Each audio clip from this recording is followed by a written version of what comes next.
kajian ilmiah.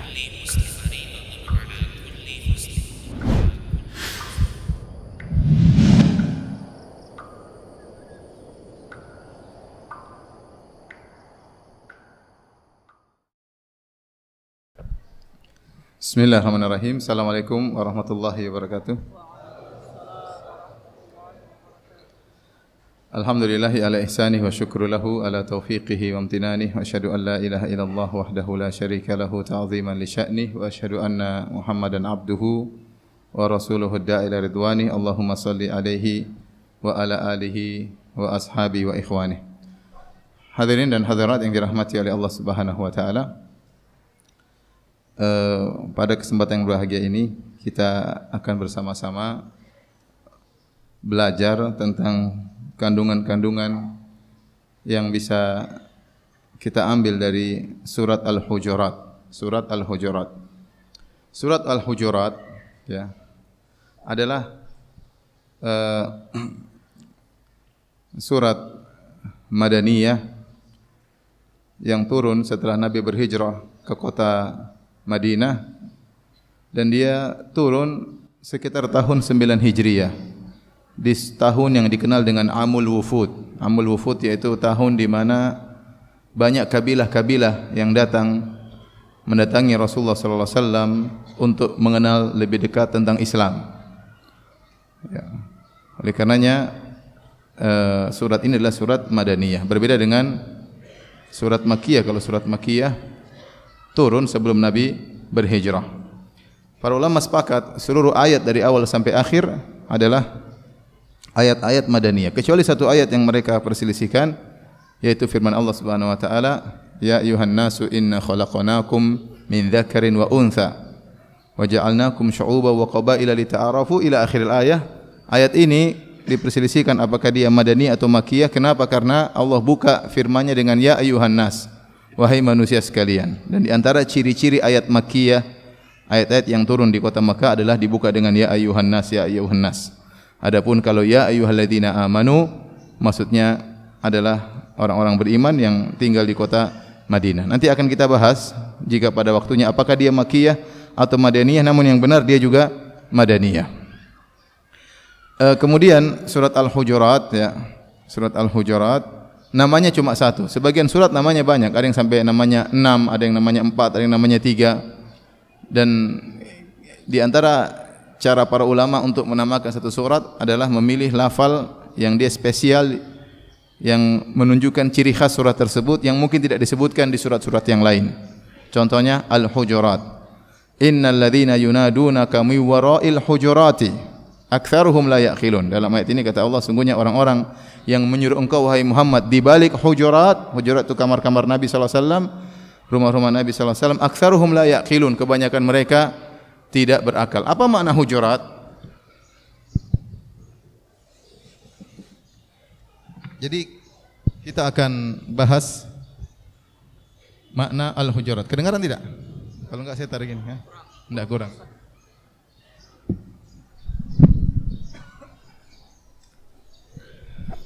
Taib.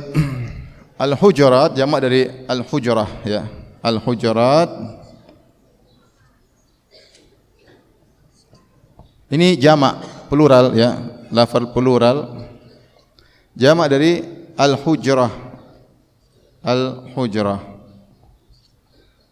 Ini namanya singular atau mufrad. Dan al-hujrah itu adalah, kalau kita apa ya, untuk kita mungkin disebut dengan pelataran, namun tidak beratap. Jadi rumah Nabi kira-kira demikian ya. Ini rumah Nabi.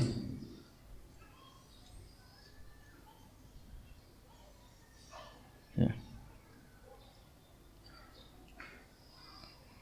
Nah, ini namanya di sini, ini namanya ghurfah, al-ghurfah. Ghurfah itu kamar. Yang kamar sini beratap. Ini beratap semuanya. Dia beratap, ada sakafnya, beratap. Adapun ini ada pagarnya, tertutup. Ini pagar ya. Atau tertutup, ini juga tertutup. Tapi dia tidak beratap. Ini tengah-tengah tidak beratap. Ini yang disebut dengan al-hujurat. Disebut dengan al-hujrah. Sehingga ada dua pintu, ada pintu ghurfah, ada pintu hujrah. Ini disebut al-hujrah. Nah, rumah Nabi SAW kalau dari sini ke sini kira-kira 6 sampai 7 zira, yaitu kira-kira 3,5 meter. Kemudian dari sini sampai sini adalah 10 zira, kira-kira 5 meter. Kemudian lebarnya ya kira-kira 7 sampai 8 sekitar 4 meter. Tingginya Al Hasan Al Basri rahimahullahu taala pernah masuk di rumah Nabi sallallahu alaihi wasallam. Hasan Al Basri kemudian masih memegang saqaf, yaitu memegang atap rumah Nabi sallallahu alaihi wasallam. Berarti atap rumah Nabi apa? Pendek. Dan ini adalah rumah yang sangat sederhana ya. Oleh karenanya waktu di zaman perluasan Masjid Nabawi sehingga rumah Nabi masuk, sebagian salaf menangis. Kata mereka, "Lau seandainya dibiarkan rumah Nabi sebagaimana seadanya, agar orang-orang yang baru lahir yang datang ke kota Madinah bisa lihat bagaimana rumah Nabi mereka yang sangat sederhana, yang hanya terbuat dari pelepah korma, yang dari daun-daun korma. Inilah rumah orang paling termulia di alam semesta, yang pintu surga tidak akan terbuka kecuali yang mengutuknya siapa? Nabi sallallahu alaihi wasallam." Ini yang disebut dengan apa? Al-hujrah. Ini namanya bait, rumah terdiri atas hujrah, terdiri atas ghurfah. Nabi sallallahu alaihi wasallam tidur dalam sini. Maka di sini seperti seakan-akan pelataran ya. Inilah yang disebut dengan apa? Al-hujurat. Makanya dalam hadis kata Rasulullah sallallahu alaihi wasallam, "Aikidu sawahibul hujurat." Rasulullah sallallahu nyuruh bangunkan para pemilik hujurat, itu istri-istriku, agar mereka salat malam.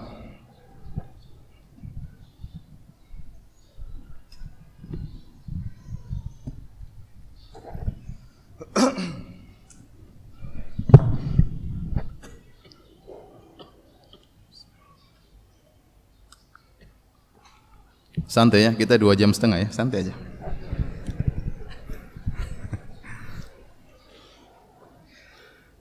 Taib. Surat Al-Hujurat adalah surat yang ini window, kelihatan enggak window? Tadi kelihatan ya. Surat Al-Hujurat adalah surat yang sangat spesial karena dia adalah surat yang paling lengkap mengajarkan tentang adab.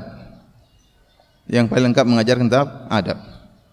Tadi Pak Polisi sudah menasihati kita semua bahwasanya yang namanya pengajian bukan cuma ilmu, tapi juga harus memperhatikan apa? Adab, dan itu benar ya. Harus digabungkan antara ilmu, amal dan adab ya. Ya. Sebagaimana perkataan sebagian salaf, nahnu ila aktsari minal adab ahwaju ilaina min katsirin minal ilm. Kita ini lebih banyak butuh kepada adab daripada banyaknya ilmu. Karena ilmu tanpa adab ya, maka seperti pohon tanpa buah ya. Jadi surat ini mengajarkan adab kepada Allah Subhanahu wa taala, kemudian adab kepada Rasulullah sallallahu alaihi wasallam, adab kepada sesama kaum mukminin, kemudian kepada kaum mukminin juga ada adab terhadap orang fasik, kaum mukminin yang fasik, adab terhadap orang saleh, sesama orang saleh, adab terhadap kaum mukminin yang bermasalah, yang bertikai bahkan berperang. Bagaimana adab menghadapi model adab-adab seperti ini ya. Maka dibahas dalam surat Al-Hujurat. Dan pembahasan tentang adab-adab ini sangat penting karena kita sekarang di zaman medsos, zaman wawasan, pengetahuan yang carut marut masuk dalam HP kita, masuk dalam laptop kita, masuk dalam gadget kita. Kita melihat, kita membaca. Kalau dahulu kita cuma mendengar, sekarang kita melihat bagaimana adab-adab selain muslim, adab-adab non muslim yang kita lihat, kebiasaan kehidupan mereka sehari-hari, belum lagi dengan tontonan-tontonan, film-film dan macam-macamnya, sehingga secara tidak langsung kaum muslimin belajar adab-adab dari mereka. Sehingga bisa jadi adab-adab kaum muslimin terlupakan, padahal adab-adab Islam luar biasa ya. Sebagian orang terpesona dengan adab-adab non muslim ya, yang kemudian ternyata menyimpang dari Al-Quranul Karim dan sunnah Nabi sallallahu alaihi wasallam, maka kita perlu mengenal adab-adab Islam bagaimana yang seharusnya, yang semuanya adalah adab-adab yang suci yang diajarkan oleh Allah dan Rasulullah sallallahu alaihi wasallam. Baik, kita masuk pada ayat yang pertama. Allah Subhanahu wa taala berfirman, "Ya ayyuhalladzina amanu la tuqaddimu baina yadayillahi wa rasulih wattaqullaha innallaha samii'un alim." Kata Allah Subhanahu wa taala, wahai orang yang beriman, janganlah kalian mendahului Allah dan Rasulnya, dan bertakwalah kepada Allah Subhanahu wa taala. Sungguhnya Allah Subhanahu wa taala Maha mendengar lagi Maha mengetahui. Allah Subhanahu wa taala dalam surat Al-Hujurat mengulangi ya ayyuhalladzina amanu sampai 5 kali. Ya ayyuhalladzina amanu, ya ayyuhalladzina amanu, ya ayyuhalladzina amanu. Padahal suratnya tidak terlalu panjang. Dan ini tidak terdapat pada surat-surat yang lain. Ya, suratnya tidak terlalu panjang, tetapi ya ayyuhalladzina amanu sampai 5 kali. Ya. Wahai orang yang beriman, wahai orang yang beriman, wahai orang yang beriman, menunjukkan kita harus perhatian dengan apa yang diserukan setelah panggilan tersebut. Kemudian baru terakhir Allah mengatakan ya ayyuhan nasu, wahai manusia sekalian. Allah buka peringatan yang pertama, wahai orang yang beriman, ya, janganlah kalian mendahului Allah dan Rasulnya. La tuqaddimu baina yadillahi wa rasulih. Janganlah kalian mendahului Allah dan Rasulnya. Tuqaddimu, apa maknanya tuqaddimu? Mau tulis lagi di papan tulis ya? Boleh? Masih lama, 3 jam masih lama.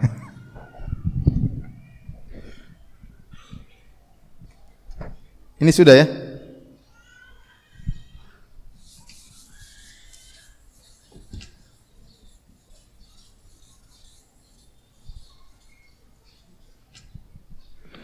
Jadi firman Allah Subhanahu wa taala, la tuqaddimu.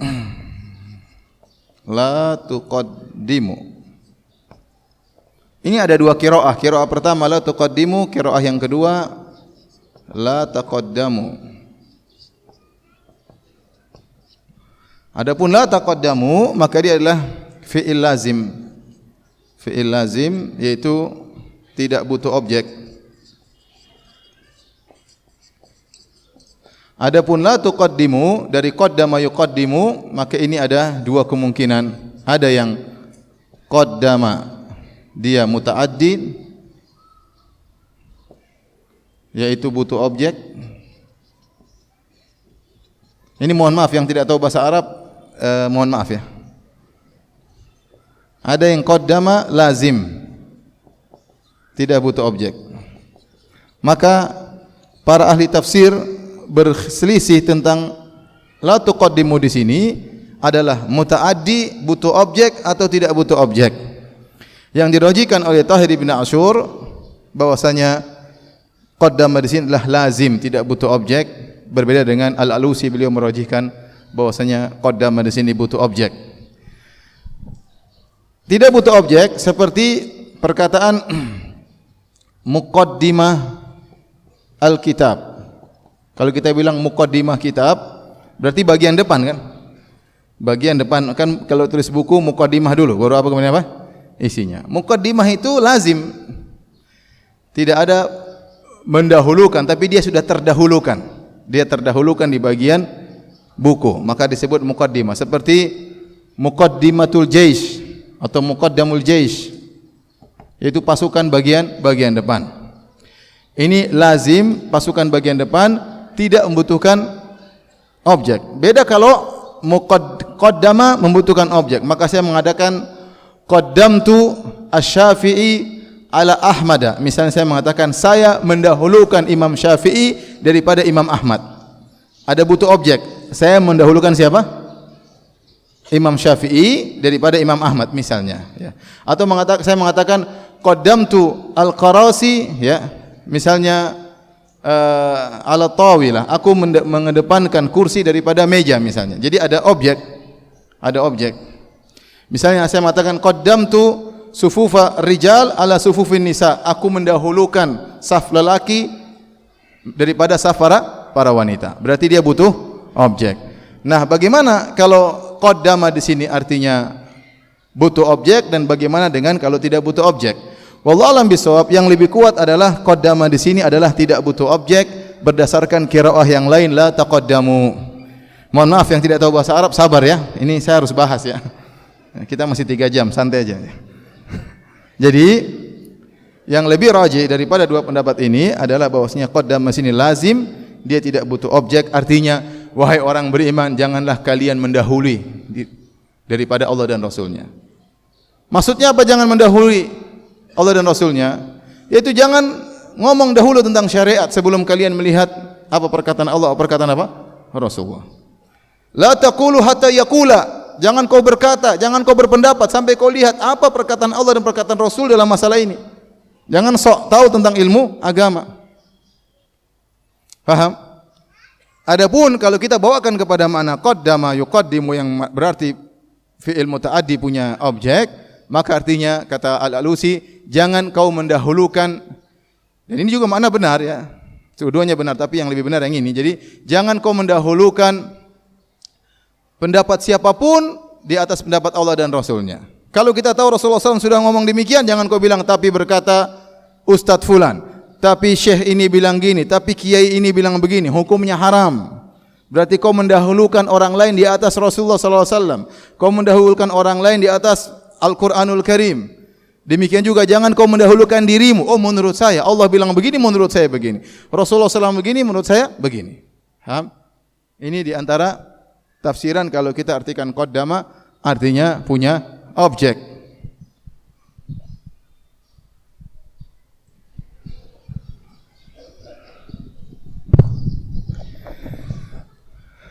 Oleh karenanya makna ayat ini la tuqaddimu baina yadayillahi wa rasulih wattaqullah. Janganlah kalian mendahului ngomong atau berpendapat mendahului Allah dan Rasulnya. Atau menurut tafsiran qaddama adalah fi'il lazim, fi'il muta'addi punya objek. Janganlah kalian mendahulukan diri kalian atau mendahulukan seorang pun di atas Allah dan Rasulnya, dilarang. Bagaimana cara bentuk mendahului Allah dan Rasulnya atau mendahulukan orang lain di atas Allah dan Rasulnya? Contohnya tadi, berpendapat tidak melihat hukum Islam bagaimana dulu. Apa sih pendapat Allah masalah ini? Apa sih pendapat Rasulullah masalah ini? Langsung dengan berani, oh menurut saya begini. Oh menurut Ustaz ini begini. Oh menurut ini begini. Menurut profesor ini begini. Oh tidak boleh. Berarti engkau mendahulukan orang lain terhadap Allah dan Rasulnya, atau kau mendahulukan dirimu atas Allah dan Rasulnya, atau kau lancang ngomong sebelum kau melihat pendapat Allah dan Rasulnya. Di antaranya kata para ulama seperti Al-Qurtubi dan yang lainnya, yaitu bikin ide kepada Allah Subhanahu wa taala, misalnya mengatakan, coba turun ayat tentang ini. Kenapa tidak turun ayat tentang ini? Kenapa Nabi tidak mengharamkan ini? Kenapa Nabi mengharamkan ini? Kenapa diharamkan oleh Nabi? Ini namanya mendahului Rasulullah SAW. Protes. Ini antara bentuk mendahului Rasulullah SAW. Kenapa Nabi mengharamkan ini? Kenapa Nabi menghalalkan ini? Ya, seakan-akan dia merasa syariat Allah dan syariat Nabi SAW tidak sempurna. Maka dia butuh untuk menyempurnakannya. Dia perlu istidrak, dia perlu untuk memperbaiki, merevisi Al-Quran dan Sunnah Nabi SAW. Ya. Disebutkan bahwasanya ayat ini turun tentang kisah tatkala Bani Tamim. Jadi kita katakan tadi bahwasanya surat Al-Hujurat turun pada tahun 9 Hijriah. Tatkala wufud kabilah-kabilah Arab datang untuk menimba ilmu kepada Nabi SAW, di antaranya datang kabilah Bani Tamim. Bani Tamim datang kepada Nabi SAW. Kemudian waktu mereka datang, diskusilah antara Abu Bakar dan Umar. Abu Bakar dan Umar berdiskusi. Kemudian Abu Bakar berkata kepada Nabi SAW, Amir Al-Qaqa ibn Ma'bad At-Tamimi. Kata Abu Bakar, ya Rasulullah, itu kabilah Bani Tamim, jadikanlah Al-Qaqa bin Ma'bad yang menjadi amir mereka, pemimpin mereka. Wa qala Umar, Umar kasih ide juga.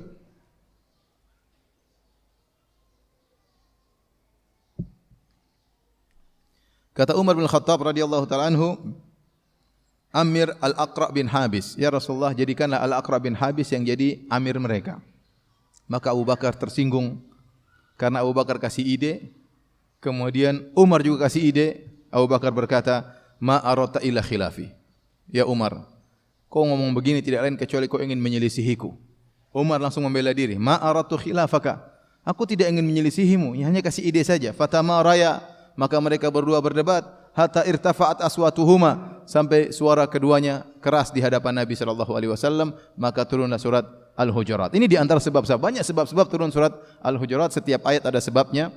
Namun di antaranya gara-gara ini. Sehingga para ulama mengatakan bahwasanya di antara bentuk mendahului Allah dan Rasulnya yaitu memberi ide kepada Nabi, ya, mentakyin pemimpin sebelum ditunjuk oleh Nabi, menunjuk pemimpin sebelum ditunjuk oleh Nabi SAW. Seperti tadi kata Abu Bakar, bagaimana kalau jadi pemimpin adalah Al-Qaqa' bin Ma'bad. Umar berkata, bagaimana kalau jadi pemimpin adalah Aqra' bin Habis. Ini hanya ide, tapi ini tidak boleh kurang adab kepada Rasulullah SAW. Maka ditegur oleh Allah Subhanahu wa taala.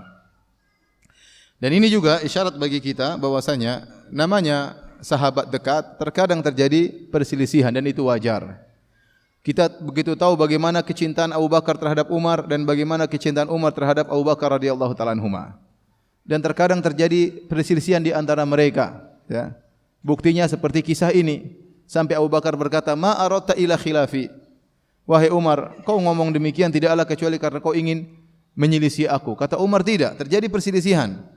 Namun perselisihan tersebut begitu cepat berakhir karena persahabatan mereka dibangun di atas persahabatan karena Allah Subhanahu wa taala.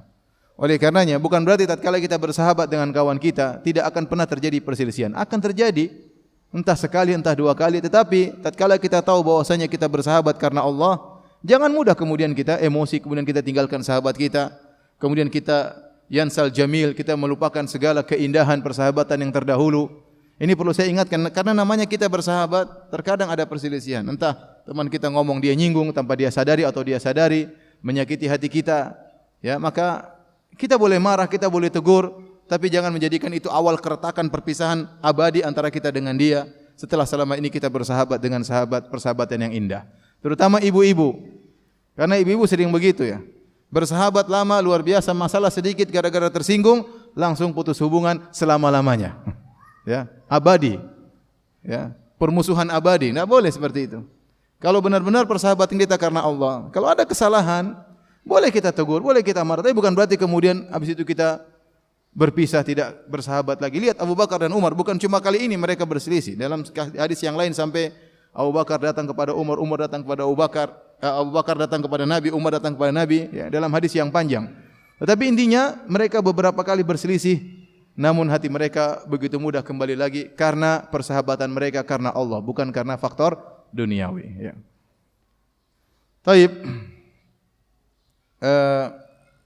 Hadirin dan hadirat yang dirahmati Allah Subhanahu wa taala, jadi di antara makna la tuqaddimu baina yaday Allahi wa rasulih, janganlah kalian mendahului Allah dan Rasulnya, yaitu jangan beri ide kepada Allah dan Rasulnya, ya.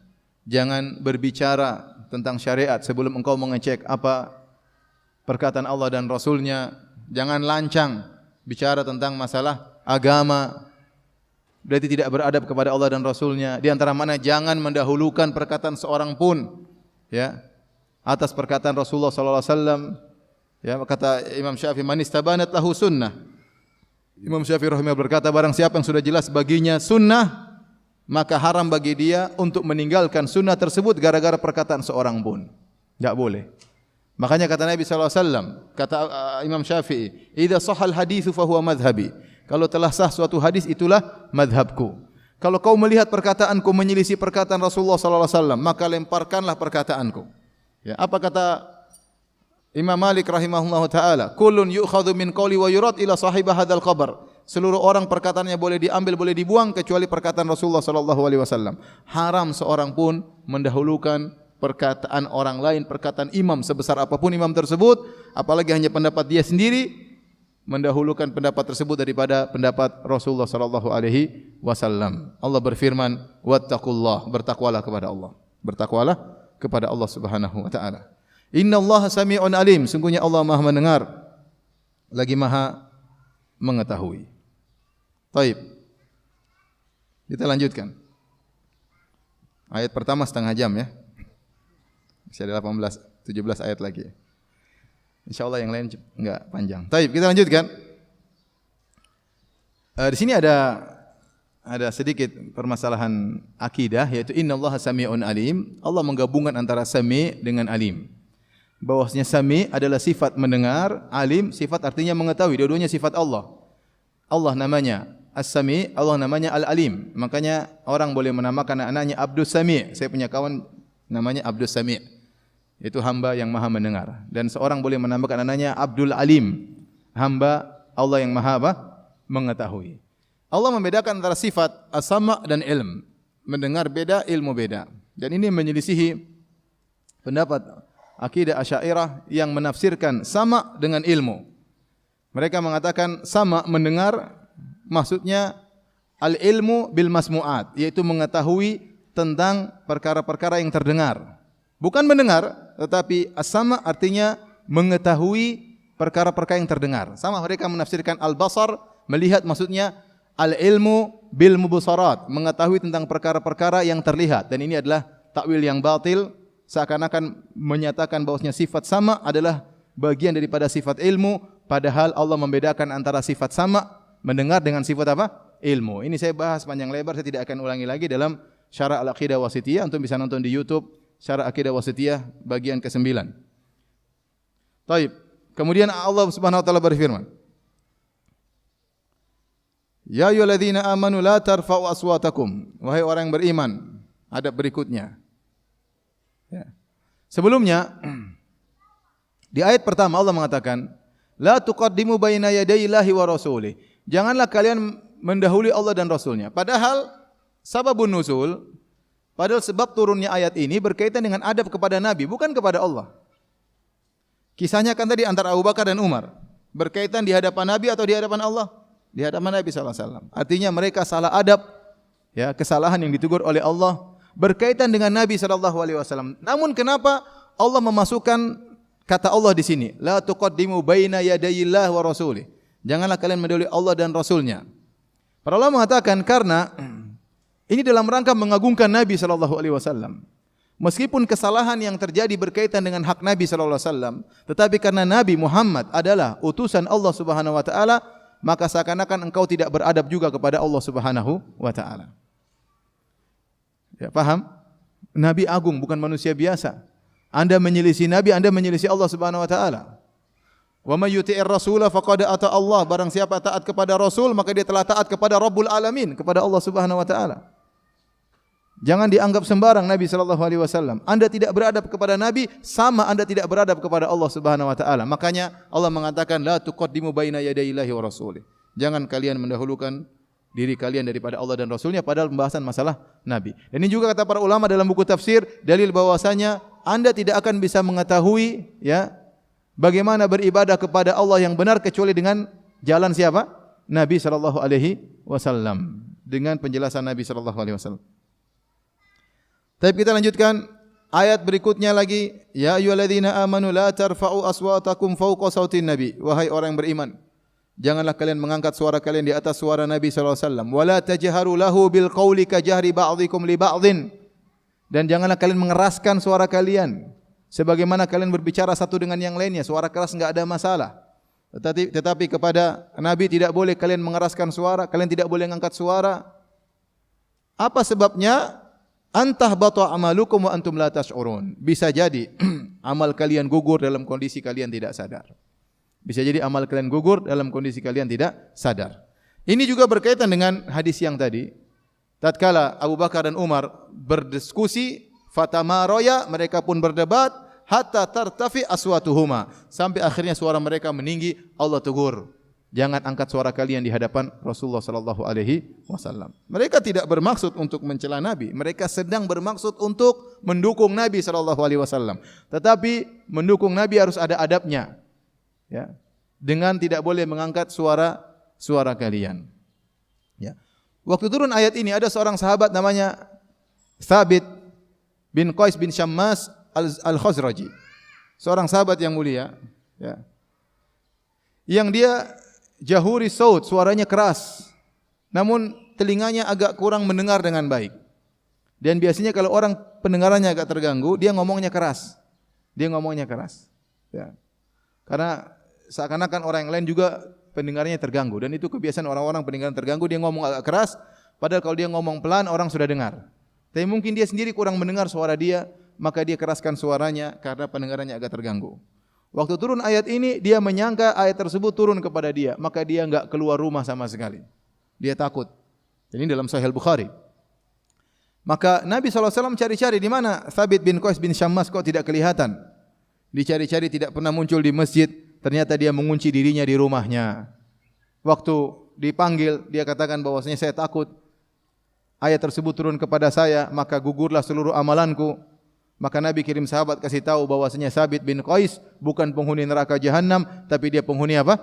Surga. Tapi dia penghuni surga. Kenapa? Takutnya kepada Allah luar biasa. Baru kemudian dia kembali berjamaah di masjid.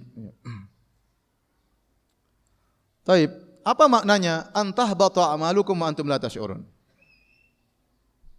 Enggak apa-apa kah saya bahas masalah bahasa tadi? Hah? Antum paham tidak? Saya bahas ya? Enggak apa-apa ya? Kasihan yang tidak tahu bahasa Arab ya. Tapi ya salah sendiri tidak tahu bahasa Arab.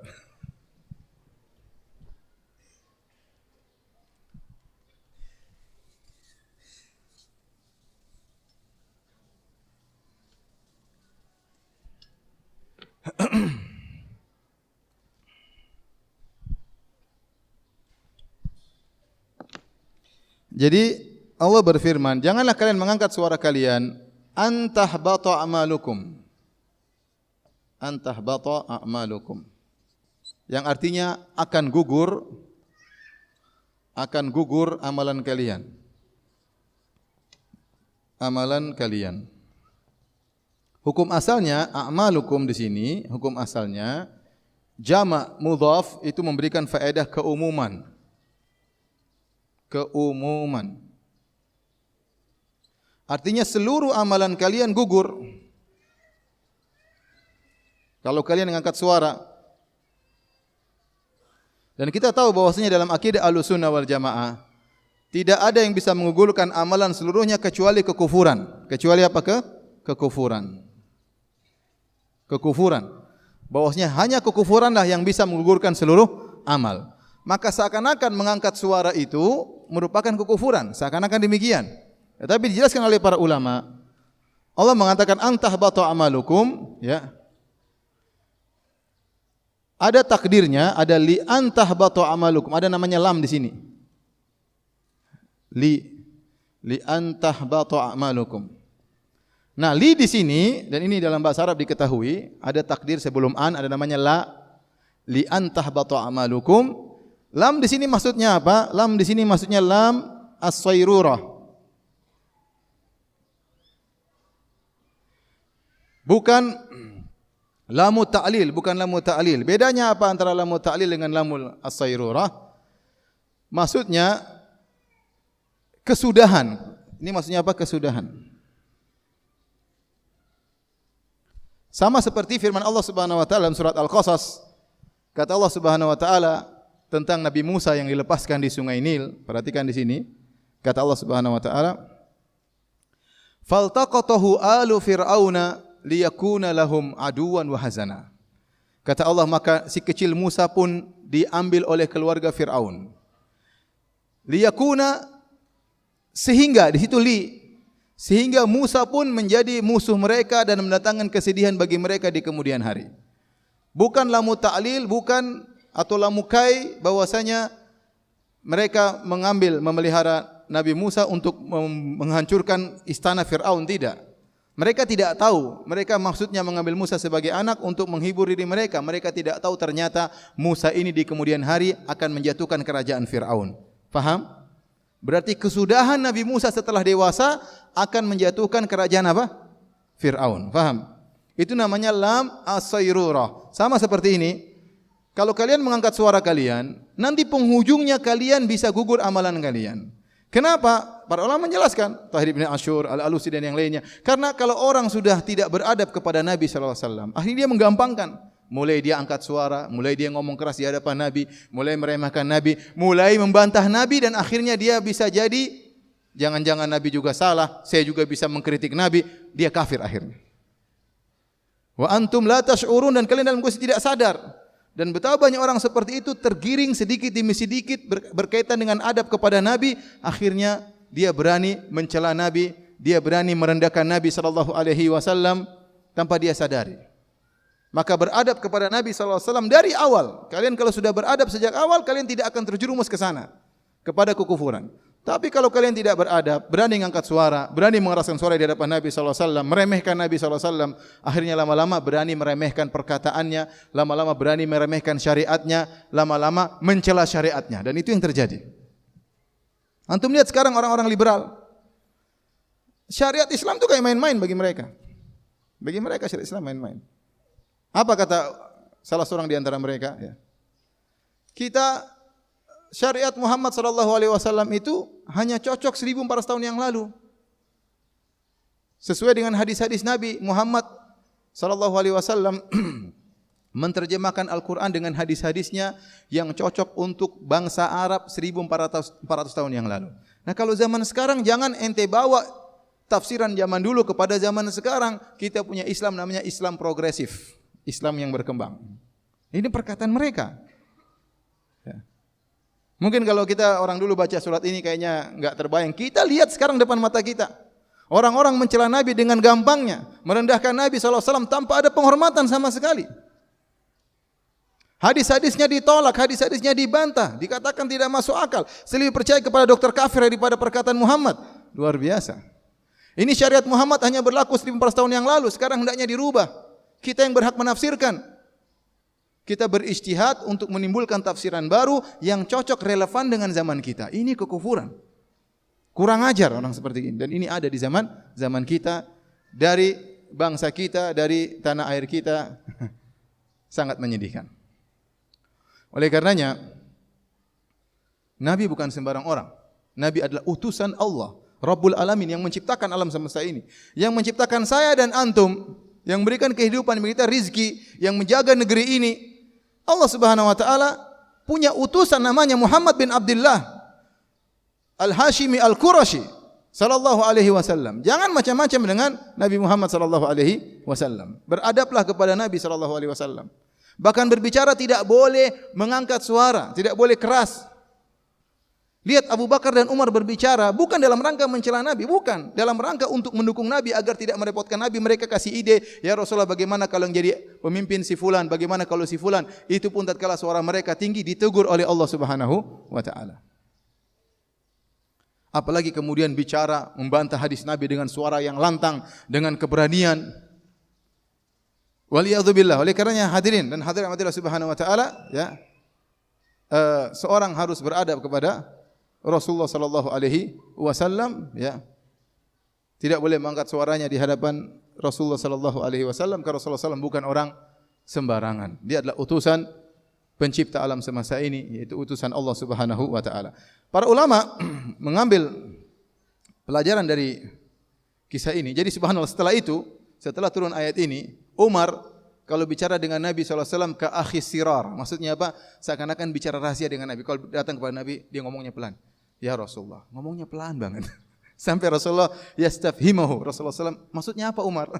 Karena takut ngangkat suara di hadapan siapa? Nabi. Jadi kalau ngomong, padahal Umar kan orangnya hebat, mungkin suaranya keras, jagoan, terkenal lah. Tapi kalau dia ngomong sama Nabi, suaranya apa? Pelan. Sampai Nabi yastafhimu, sampai Nabi, kamu ngomong apa sih Umar? Saking dia beradab di hadapan siapa? Rasulullah sallallahu alaihi wasallam. Para ulama mengambil faedah dari kisah ini bahwasanya sebagaimana Nabi sallallahu alaihi wasallam tatkala masih hidup tidak boleh kita mengangkat suara di hadapan suara dia, maka demikian juga al-qauluhul masmu', ya, perkataan dia yang didengar tatkala masih hidup sama dengan qauluhu al-marwi atau al-makru, sama dengan perkataan beliau alaihi salatu wassalam yang diriwayatkan sampai sekarang, maksudnya hadis-hadis Nabi. Sebagaimana anda tatkala Nabi masih hidup tidak boleh mengangkat suara di hadapan Muhammad sallallahu alaihi wasallam, demikian juga sekarang Rasulullah sallallahu alaihi wasallam sudah meninggal, ada hadis tidak boleh anda bantah. Kalau sudah dibicarakan hadis, ente diam. Dengar. Jangan angkat suara. Seorang sedang membacakan sabda Rasulullah sallallahu alaihi wasallam, maka diam. Imam Al-Qurtubi berdalil dengan firman Allah Subhanahu wa taala, "Fa idza quri'al Qur'anu fastami'u lahu wa ansitu la'allakum turhamun." Jika dibacakan Al-Qur'an, maka simaklah dan dengarlah. Kata Imam Al-Qurtubi rahimahullah taala, demikianlah juga dengan hadis. Hadis juga wahyu dari Allah Subhanahu wa taala. Maka kalau dibacakan hadis Nabi sallallahu alaihi wasallam, jangan tidak beradab. Ini ucapan seorang manusia yang dengan sebab dia kita mengenal keindahan sunnah. Dengan sebab dia kita bisa bahagia di dunia, terlebih lagi meraih kebahagiaan akhirat yang abadi selama-lamanya.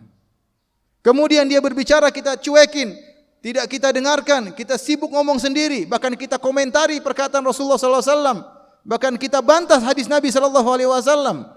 Anda tidak beradab kepada Rasulullah sallallahu alaihi wasallam. Dan betapa banyak orang seperti itu di zaman sekarang. Sok pintar, sok alim, ya.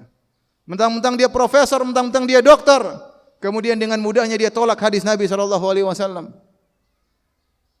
Waliyadzubillah, ya.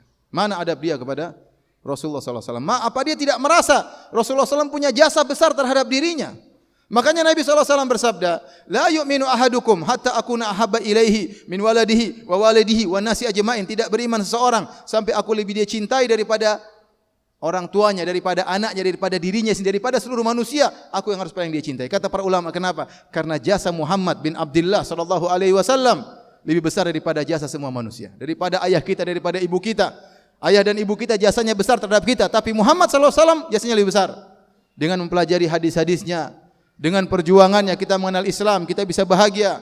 Terlebih lagi kita bisa selamat dari azab yang abadi dan kita bisa masuk surga dengan kenikmatan yang sempurna dan abadi. Jadi kita harus beradab dengan orang ini, yaitu Rasulullah sallallahu alaihi wasallam.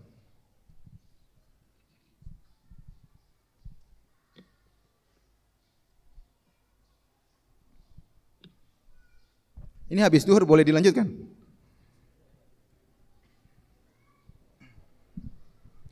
Suara saya sudah habis tapi. Bentar.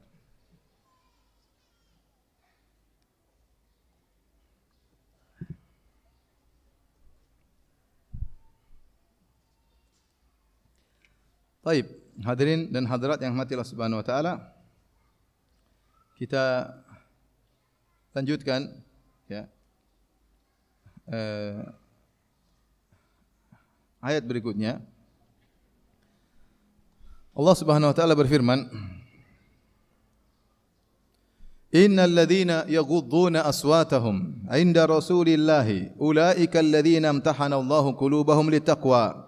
Lahum maghfiratun wa ajrun azim. Sungguhnya orang-orang yang merendahkan suara mereka, itu beradab di hadapan Nabi sallallahu alaihi wasallam. Di sisi Rasulullah sallallahu alaihi wasallam, merekalah orang-orang yang diuji hati mereka oleh Allah agar mereka bertakwa. Lahum maghfiratun wa ajrun azim. Bagi mereka ampunan Allah dan ganjaran yang besar. Ini dalil bahwasanya hati diuji. Allah menguji hati manusia. Sebagian ulama seperti As-Sa'di rahimahullahu taala dalam tafsirnya, maksudnya beliau berkata, al-qulub tumtahanu bil awamir wan nawahi. Bahwasanya hati-hati manusia itu diuji dengan perintah dan larangan. Kalau mereka menjalankan perintah dan larangan tersebut, hati mereka semakin bertakwa. Ya. Bahwasanya bukti bahwasanya mereka bertakwa, mereka menjalankan perintah dan meninggalkan larangan. Kalau mereka tidak menjalankan perintah dan mereka melanggar larangan, maka ketakwaan semakin berkurang dari hati mereka. Paham? Saya ulangi, hati manusia diuji dengan apa? Dengan perintah dan apa? Larangan. Dan ini bantahan yang telak kepada sebagian orang yang tidak mau menjalankan syariat dengan dalih yang penting hatinya lembut. Yang penting hatinya apa? Bertakwa. Sebagian wanita disuruh pakai jilbab, kata dia, jangan pakai jilbab, yang penting jilbabkan hatimu terlebih dahulu. Ya. Yang penting bukan zahirnya, batinnya yang paling utama. Kita bilang kalau batinmu benar, benar-benar kau beriman kepada Allah, harusnya kau taat kepada perintah siapa? Allah. Bukankah konsekuensi dari beriman kepada Tuhan, kalau Tuhan perintah kita taat, itu konsekuensi jelas sekali. Tapi kalau dia ngaku bahwasanya hatinya suci, hatinya bersih, tapi tidak menjalankan syariat, itu berarti enggak beriman kepada Allah Subhanahu wa taala. Kemudian lagi sekelompok orang joget-joget, nyanyi-nyanyi, main musik. Kemudian dia bilang yang penting hati.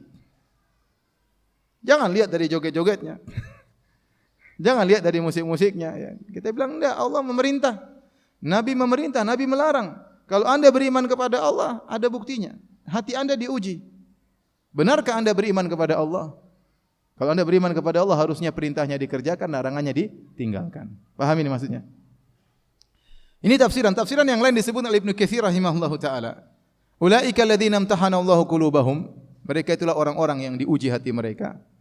Maksudnya artinya terkadang hati mereka diuji dengan dibuat tertarik dengan kemaksiatan. Namanya hati, terkadang syaitan datang kemudian menggoda, akhirnya timbul syahwat dalam hati. Makanya Umar bin Khattab pernah ditanya, "Ya Amirul Mukminin," wahai Amirul Mukminin, setelah wafatnya Nabi sallallahu alaihi wasallam, setelah wafatnya Abu Bakar, tatkala beliau menjadi khalifah. Dan ini disebut oleh Ibnu Katsir dalam tafsirnya.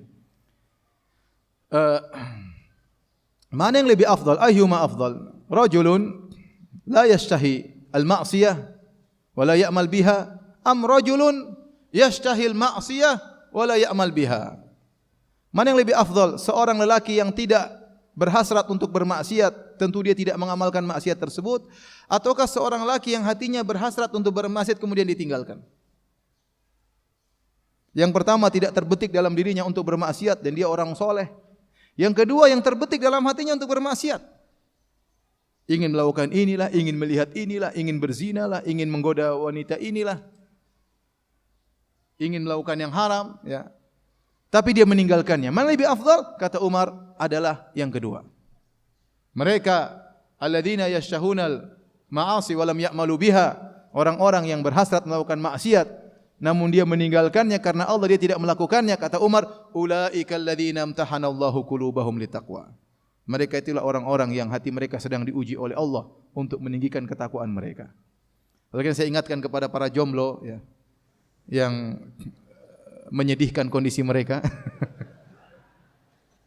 Mereka sering diuji hati mereka. Ingatlah ayat ini, ya, bahwasanya hati kita diuji. Tatkala antum sedang bersendirian, hati antum diuji.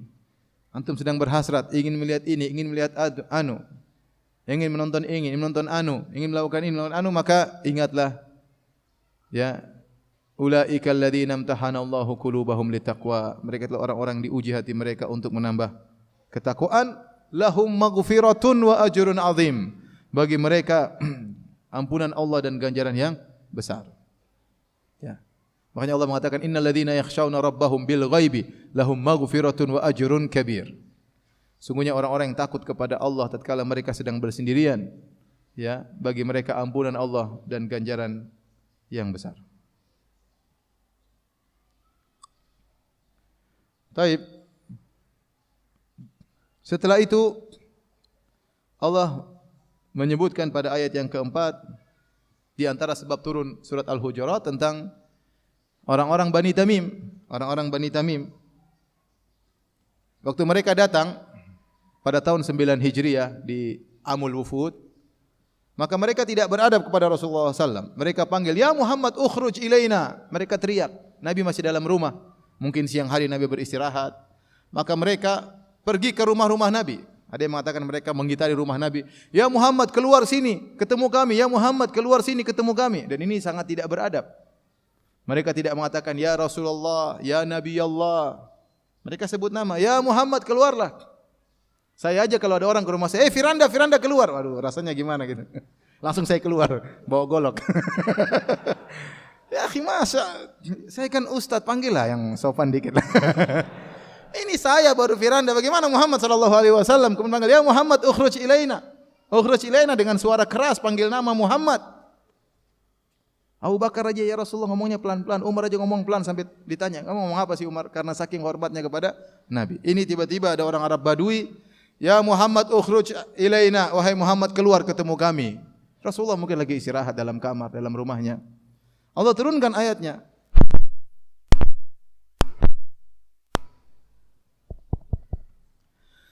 Allah turunkan ayatnya, "Innal ladzina yunadunaka mi wara'il hujurati aktsaruhum la yaqilun." Sungguhnya orang-orang yang menyuruhmu di belakang hujurat, di balik, di luar rumah Nabi sallallahu alaihi wasallam, aktsaruhum la yaqilun. Kebanyakan mereka tidak berakal.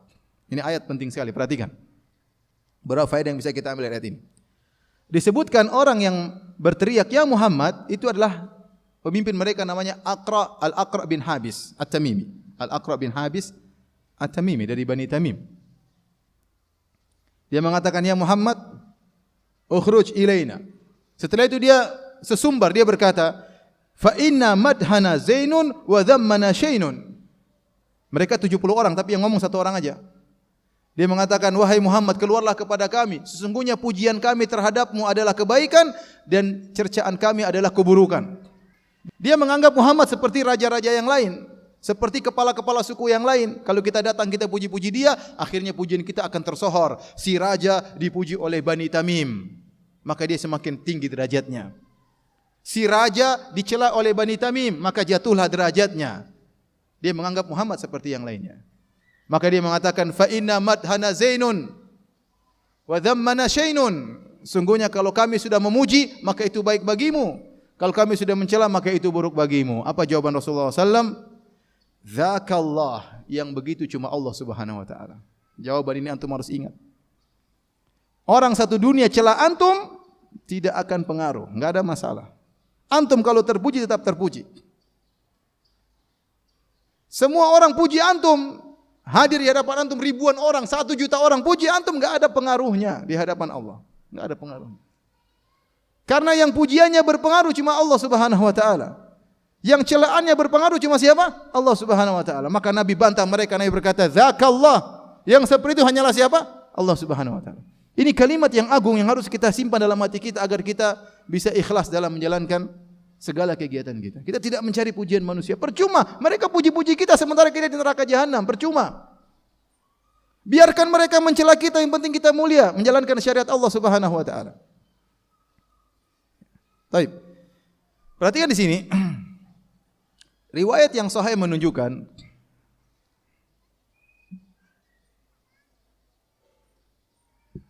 bahwasanya yang berteriak, "Ya Muhammad, ukhruj ilaina." Wahai Muhammad, keluarlah ketemu kami. Itu satu orang saja. Namanya Al-Aqra bin Habis At-Tamimi. Tetapi Allah mengatakan, "Innal ladzina," sungguhnya orang-orang yang menyerumu. Allah datangkan dengan sighah jamak, plural. Sungguhnya orang-orang, padahal satu orang aja. Kenapa kata para ulama? Karena dia mewakili kebanyakan mereka dan mereka setuju dengan perkataan Aqra bin Habis ini. Kemudian juga perhatikan bagaimana detailnya Allah. Kata Allah Subhanahu wa taala, ya, oleh karenanya, dan ini contoh seperti hati-hati, persetujuan itu punya pengaruh. Seperti Allah berfirman tentang pembunuh ontanya Nabi Nuh, namanya Salih bin Qudar. Salih bin Qudar. Kata Allah, "Idzim ba'atha ashqaha." Tatkala orang yang paling celaka di antara mereka bangkit, yaitu Salih bin Qudar, kemudian dia sendirian yang bunuh ontanya Nabi Saleh. Namun Allah tatkala bercerita tentang mereka, kata Allah, "Fa'aqaruha." Mereka membunuh onta Nabi Saleh. Seakan-akan yang melakukan semuanya. Padahal yang melakukan langsung cuma siapa? Satu orang. Tetapi hukumnya disamakan dengan seluruhnya. Kenapa yang lain pada setuju? Bisa jadi ada maksiat terjadi, antum tidak melakukan, tapi antum dukung dari kejauhan. Mungkin maksiatnya di Amerika Serikat, antum dukung di sini, antum juga kena sama saja. Meskipun antum tidak melakukan langsung, hati-hati. Lihatlah Aqra bin Habis, yang ngomong cuma dia sendirian. Tetapi kata Allah Subhanahu wa taala, "Innal ladzina yunadunaka." Mereka yang menyeru, berteriak memanggil namamu. Padahal yang melakukan cuma berapa? Satu orang. Kemudian Allah Subhanahu wa taala berfirman, "Aktsaruhum la yaqilun." Mayoritas mereka tidak berakal. Ini hati-hati juga bagaimana Allah detail dalam berfirman. Allah tidak mengatakan semuanya tidak berakal. Tapi Allah mengatakan mayoritas mereka tidak berakal. Artinya memang ada sebagian mereka yang berakal. Hati-hati antum dalam mensifati suatu kaum. Misalnya antum benci sama satu suku, antum bilang, suku itu memang brengsek semuanya. Jangan ya. Bisa jadi di antara suku tersebut ada orang yang soleh, ada ustadz, ada kiai, ya, ada ulama. Ya. Antum kalau tidak suka sama mereka dan terbukti memang mereka brengsek, banyak di antara mereka yang brengsek. Tapi antum jangan bilang mereka semuanya brengsek, enggak boleh. Khawatir mereka tuntut antum hari kiamat. Ente yang bilang saya brengsek dulu ya.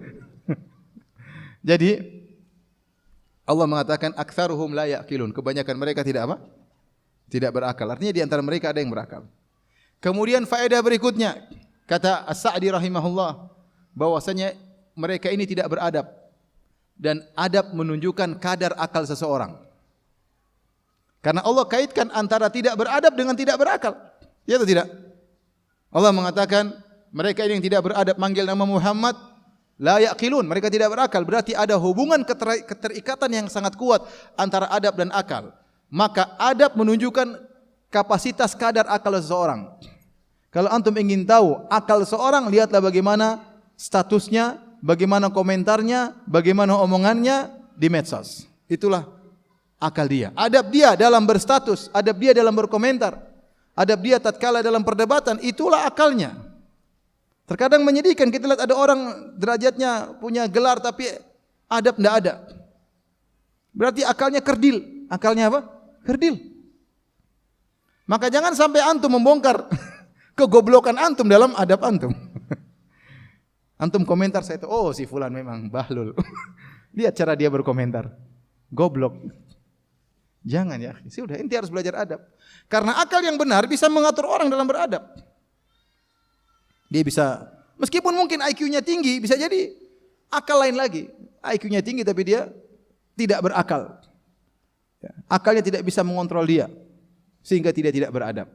Maka nampak kadar akal seorang dari adabnya dalam berkata-kata, dalam mensikapi kejadian dan yang lainnya. Selanjutnya kata Allah Subhanahu wa taala, "Walau annahum sabaru hatta takhruja ilaihim lakana khairan lahum."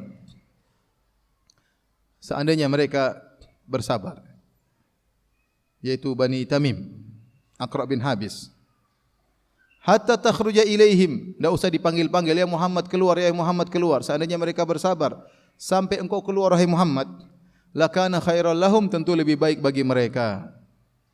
Iya, kalau mereka bersabar, ada waktunya Nabi keluar dari rumahnya untuk bertemu tamu-tamu. Nabi mungkin istirahat, tidak usah dipanggil-panggil, ya.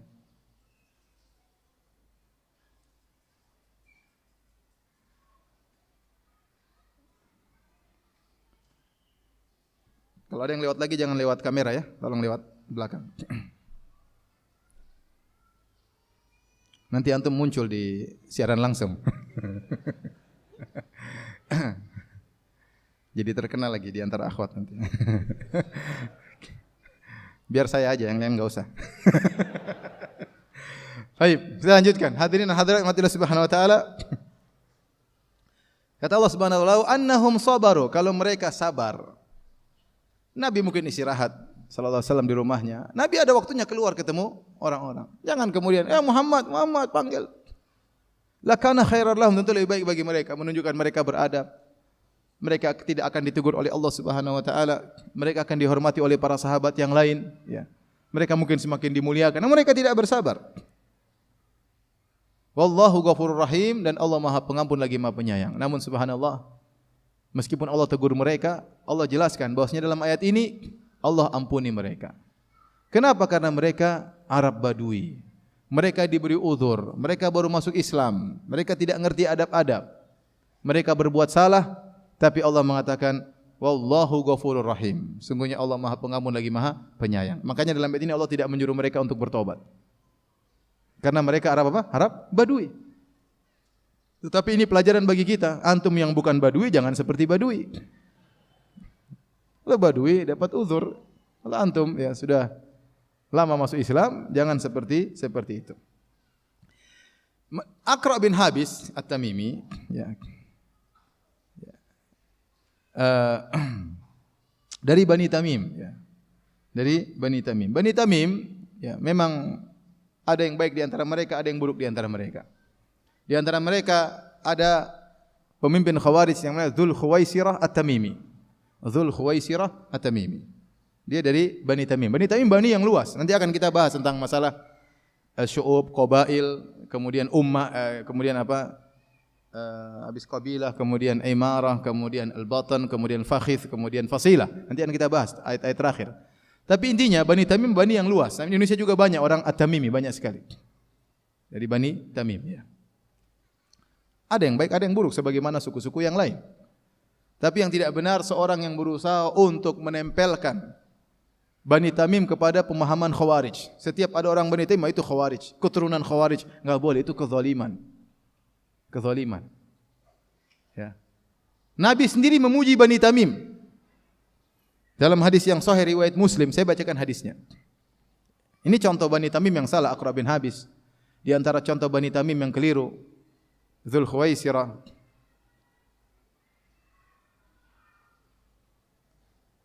Tidak apa-apa, duduknya di tengah masalahnya.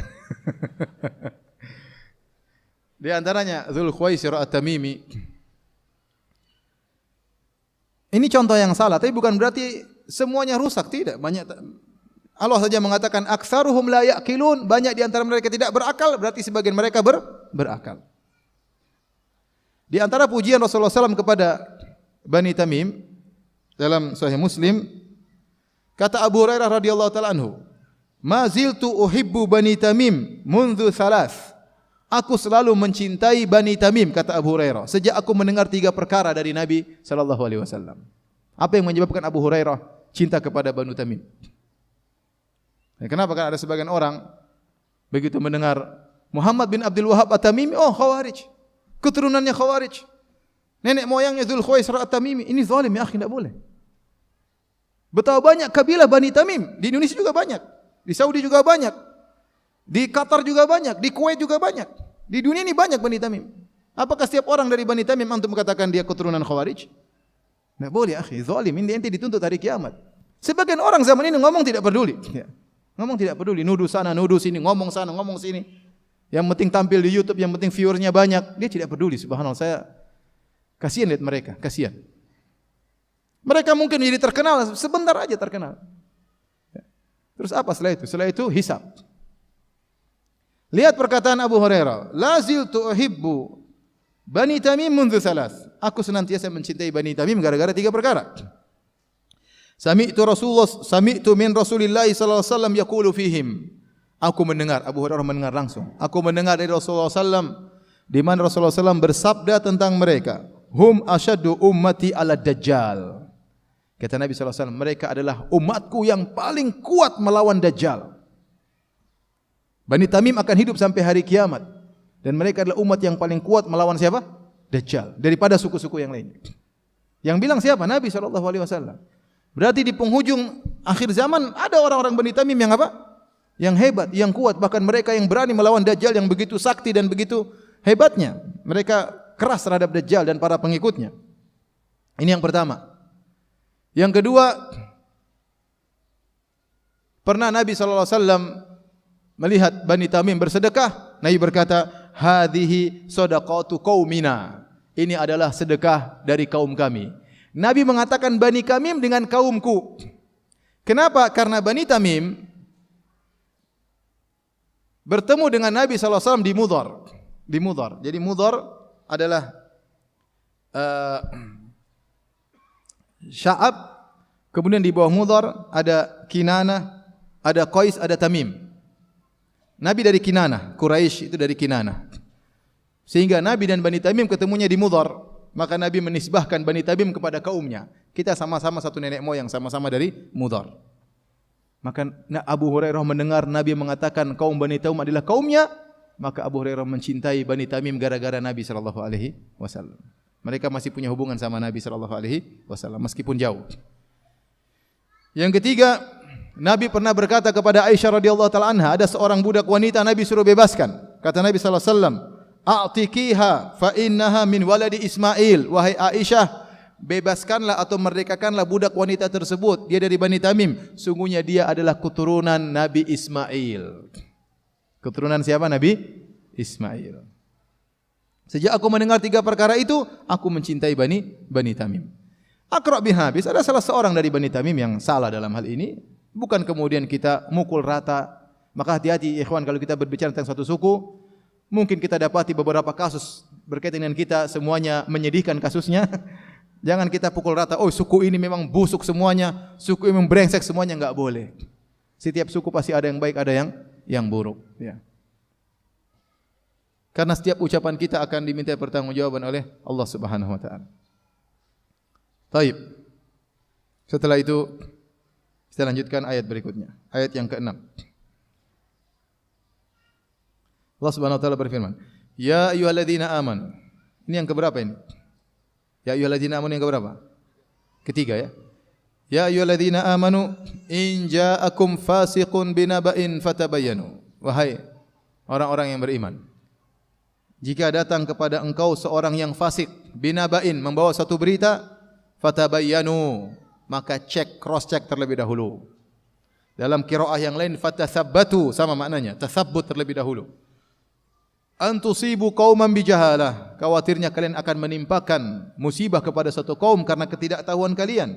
Fatusbihu ala ma fa'altum nadimin, maka kalian akan menjadi menyesal atas perbuatan kalian. Taib, saya akan bacakan tentang sebab nuzul ayat ini. Jadi intinya riwayat banyak, tapi intinya ada seorang sahabat namanya Al-Walid bin Uqbah bin Abi Mu'aid. Kita tahu Uqbah bin Abi Mu'aid seorang kafir, gembong orang-orang kafir yang meninggal setelah perang Badar, yang dia Nabi pernah sujud, kemudian dia meletakkan salul jazur, itu isi perut onta di atas pundak Nabi sallallahu alaihi wasallam. Namanya Uqbah bin Abi Mu'aid. Punya anak namanya Al-Walid. Maka Nabi sallallahu alaihi wasallam menyuruh Al-Walid sebagai musaddiq, yaitu sebagai penarik sedekah atau penarik zakat. Dikirimlah Al-Walid ibn Uqbah bin Abi Mu'aid kepada Banul Mustalik. Banul Mustalik baru masuk Islam. Maka dikirim, ambil sedekahnya. Berangkatlah dia menuju ke Banul Mustalik untuk menarik zakat, karena Nabi punya petugas untuk penarik zakat. Rupanya di zaman jahiliyah dahulu, antara kabilahnya Al-Walid bin Uqbah ini dengan kabilahnya Banul Mustalik ada permasalahan dahulu, tetapi Islam menghilangkan itu semua. Waktu dia datang mengambil zakat, menarik zakat, rupanya Banul Mustalik ini ingin menyambut utusan Nabi SAW. Maka mereka banyak mereka berdiri rame-rame, mereka bawa pedang, ingin menyambut siapa? Itu penarik zakat. Ya, seperti raja lewat kan kadang-kadang disambut dengan apa? Kegagahan, bawa pedang. Ada yang lapor sama dia, Walid, hey Walid, itu mereka keluar bawa pedang. Waduh, ini saya mau dibunuh. Nah, ceritanya begitu. Padahal mereka ingin menyambut dia, tetapi dia menyangka mereka ini keluar untuk membunuhnya. Karena waktu di zaman jahiliyah pernah ada masalah dengan dia. Maka dia pun segera pulang, dia lapor kepada Nabi sallallahu alaihi wasallam, "Ya Rasulullah, saya ingin mengambil zakat dari mereka, mereka menolak, bahkan mereka ingin bunuh saya." Maka Nabi bilang, berarti yang dikirim salah. Khalid bin Walid yang dikirim sekarang. Cek, kata Nabi sallallahu alaihi wasallam, suruh Khalid bin Walid untuk apa? Cek. Kalau memang mereka murtad, bunuh. Maka berangkatlah Khalid bin Walid radhiyallahu taala anhu, sama Khalid bin Walid, ya. Bapaknya Walid bin Mughirah juga tokoh kemusyrikan, Allah sebut dalam Quran banyak berapa kali. Walid bin Mughirah ini ternyata anaknya siapa? Khalid. Jadi terkadang orang kafir anaknya orang sangat saleh, terkadang orang saleh anaknya enggak beres ya. Maka Khalid bin Walid ngecek, ternyata sebelum Khalid menyerang, Khalid mengirim orang, dicek ternyata terdengar azan di kampung tersebut. Terlihat mereka sholat berjamaah. Ya, gimana? Akhirnya Banul Mustalik datang segera menuju Nabi. Mereka tahu ada desas-desus, mereka lapor, "Ya Rasulullah, kami kemarin keluar tu ingin nyambut utusanmu, tapi dia kabur." Itulah turun firman Allah, "In ja'akum fasiqun binaba'in fatabayyanu." Kalau datang seorang fasik dengan suatu berita, maka cek dulu. Kisah ini dalil bahwasanya Nabi SAW tidak tahu ilmu gaib. Kalau Nabi tahu, Nabi bilang, Walid kau salah, itu mereka sedang menyambutmu. Tapi Nabi tidak tahu. Dan Nabi tidak perlu suruh Khalid bin Walid untuk ngecek. Tidak perlu, karena Nabi tahu ilmu gaib. Tapi ternyata semua itu Nabi tidak tahu. Sampai dicek, sampai ada yang lapor, baru Nabi tahu kejadian sebenarnya bagaimana. Taib. Di sini sebagian ulama ahli tafsir mengatakan Allah menamakan Al-Walid bin Uqbah bin Abi Mu'aid dengan fasik, karena Allah mengatakan in ja'akum fasiqun, jika datang kepada engkau seorang fasik. Ini masalah dibahas oleh para ulama. Allah menamakan Walid bin Uqbah bin Abi Mu'aid dengan fasik. Sementara Al-Walid bin Uqbah bin Abi Mu'aid ini adalah seorang yang dijadikan gubernur oleh Utsman bin Affan di zaman pemerintahan beliau di Kufah. Bagaimana Utsman mengangkat seorang fasik menjadi gubernur yang setelah distempel oleh Allah menjadi orang fasik. Ini jadi pembahasan orang-orang Syiah mencela Utsman. Lihat, Allah sudah namakan dia fasik, dijadikan apa? Gubernur. Dan ini dibantah oleh para ulama. Bantahan pertama, bahwasanya tidak ada dalil yang tegas bahwasanya Al-Walid bin Uqbah bin Abi Mu'aid dinamakan fasik oleh Allah Subhanahu wa taala. Buktinya Allah tidak menyuruh dia bertobat dan Nabi tidak menyuruh dia juga untuk apa? Bertobat. Bahkan sebagian ulama mengatakan kemungkinan besar yang disebut dengan fasik adalah yang kasih berita kepada Walid bin Uqbah waktu dia datang, hati-hati Walid, mereka datang keluar bawa apa? Senjata. Itulah yang harusnya dicek. Itu yang disebut dengan apa? Fasik. Bukan Al-Walidnya. Paham? Bukan Al-Walidnya. Dan dia tidak salah, dia beramal dengan indikasi yang dia lihat. Bahkan Banul Mustalik datang minta maaf kepada Nabi. Ya Rasulullah, kami kemarin keluar dengan pedang bukan untuk membunuh utusanmu. Paham? Mereka justru minta uzur kepada Nabi sallallahu alaihi wasallam. Ya kalau kita di posisi Walid juga ya, kita juga takut gimana? Orang datang semua pedang, yang mending kabur. Mau diambil zakatnya malah disambut dengan apa? Pedang. Wajar. Ya. Intinya yang dimaksud dengan fasik di sini adalah orang yang beri kabar kepada Al-Walid, bukan Al-Walid. Taruhlah kalau yang dimaksud dengan fasik adalah Al-Walid, maka dia mungkin bertobat. Orang mungkin melakukan kesalahan, bertobat, maka dia berhak untuk menjadi orang soleh kembali. Apalagi kesalahannya bukan kesalahan fatal.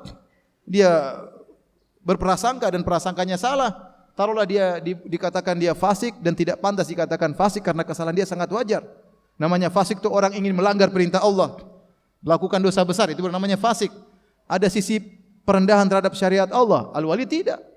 Kalau dia fasik, kenapa Nabi mengutus dia sebagai pemungut zakat? Paham? Kalau dia fasik, kenapa Nabi mengutus dia sebagai pemungut zakat? Intinya tidak benar dia seorang yang fasik. Ya. Dan kalau kita katakan dia pernah fasik, maka dia bertobat kepada Allah sehingga dia jadi mulia, kemudian diangkat oleh Utsman bin Affan sebagai wali di Kufah. Taib.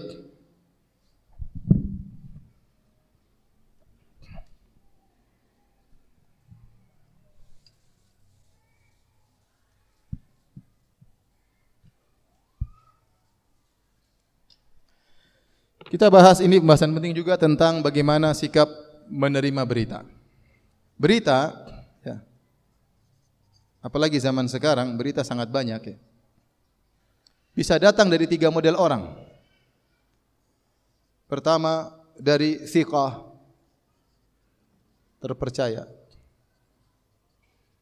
terkenal amanah, jujur. Yang kedua dari kadzib, pendusta. Yang ketiga dari fasik, ya, orang yang fasik. Fasik pelaku dosa besar. Tidak semua pelaku dosa besar pendusta, benar enggak? Baik. Jika kabar datang dari orang terpercaya, maka wajib bagi kita untuk menerima. Makanya Allah mengatakan, ya ayyuhalladzina amanu in ja'akum fasiqun binaba'in fatabayyanu, wahai orang beriman, jika datang kabar dari orang fasik maka ceklah. Mafhum mukhalafah dari ayat ini, kalau kabar tersebut datang dari orang yang jujur maka tidak perlu dicek. Karena dia apa? Jujur, terkenal amanah, tidak ngomong sembarangan. Kalau menyampaikan berita dia sudah bisa dipastikan benar, maka terima berita tersebut. Paham? Tapi kalau datang dari pendusta harus ditolak karena dia pendusta. Meskipun kali itu dia sedang jujur. Karena kita tidak bisa bedakan kapan dia jujur, kapan dia apa? Dusta. Maka kapan dia datang berita kita tolak. Adapun jika datang dari orang fasik maka tabayyun, fatabayyanu, cross check terlebih dahulu. Inilah sikap kita dalam menerima berita. Ya ikhwan, saya tanya sama antum secara jujur. Berita yang antum nonton semua, ya, baik di medsos, baik di YouTube, baik di Facebook, baik di televisi, ini masuk yang mana? Saya mau tanya antum. Siqah itu yang kasih berita orang siqah, terpercaya, soleh, rajin ibadah, tidak pernah dusta. Siqah bukan? Anda tanya sama antum. Itu berita-berita yang ente kenal enggak orang-orangnya? Kafir muslim terkadang ente enggak tahu, paham? Soleh tidak, durhaka sama orang tua, ente enggak tahu. Kasar sama istrinya, suka bohong, penipu, pernah menzalimi orang, ente kan enggak tahu. Apakah termasuk siqah? Jawabannya jelas tidak.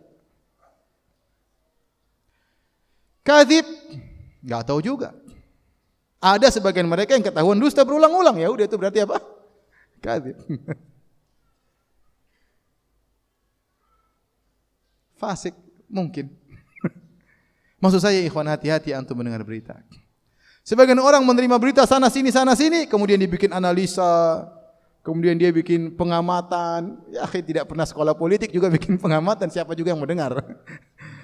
Kemudian dia menganalisa, kemudian dia mulai menuduh, kemudian dia mulai membenci. Sumber beritanya dari mana? Dia enggak tahu. Banyak hal yang saya tahu ya akhi, saya tahu banyak hal. Yang beritanya santer, kenyataannya tidak seperti itu. Tapi tidak mungkin saya ceritakan di sini. Cuma saya bilang, ikhwan hati-hati. Antum sibuk aja dengan perkara yang bermanfaat.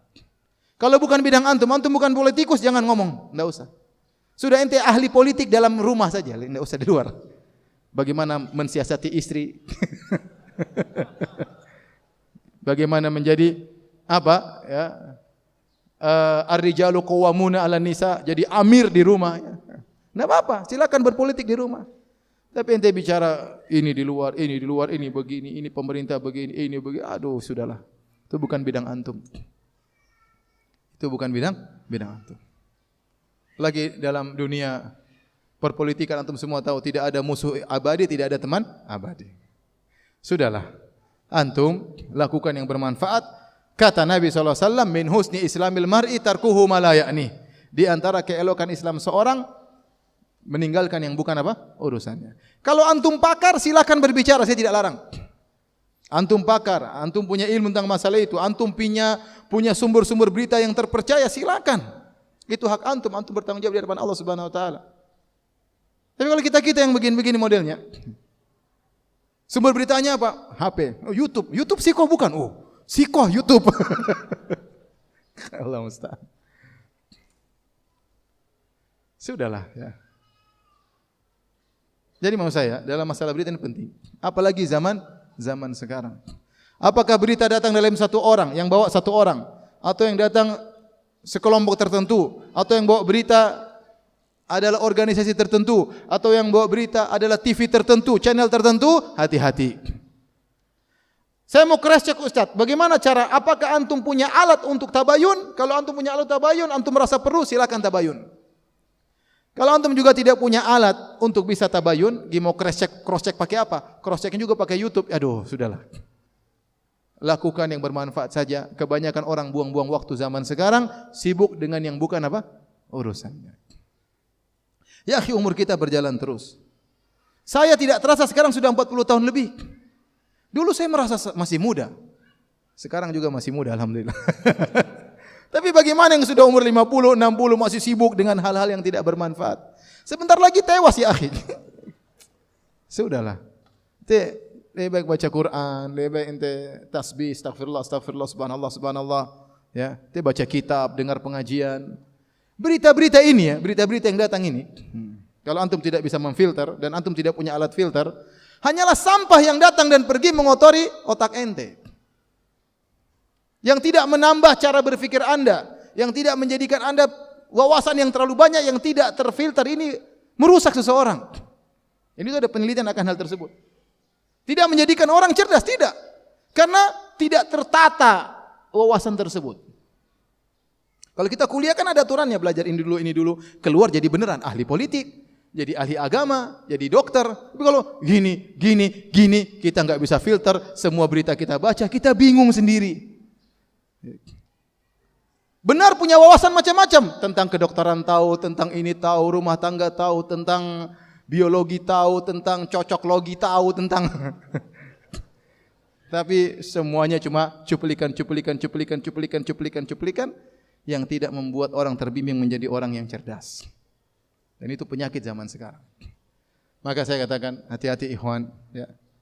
Baik menerima berita, menukil berita harus dari orang yang terpercaya. Kalau terpercaya boleh Anda terima, enggak ada masalah, itu hak Anda. Anda harus mensikapi perubahan suasana, Anda silakan. Tapi kalau bukan dari sumber yang terpercaya, sudahlah, tutup berita, matikan aja. Mending nonton ceramah, baca Quran, telepon orang tua, kunjungi orang tua, daripada berjam-jam duduk di depan YouTube tidak ada manfaat, mending ziarah ke rumah orang tua. Ya.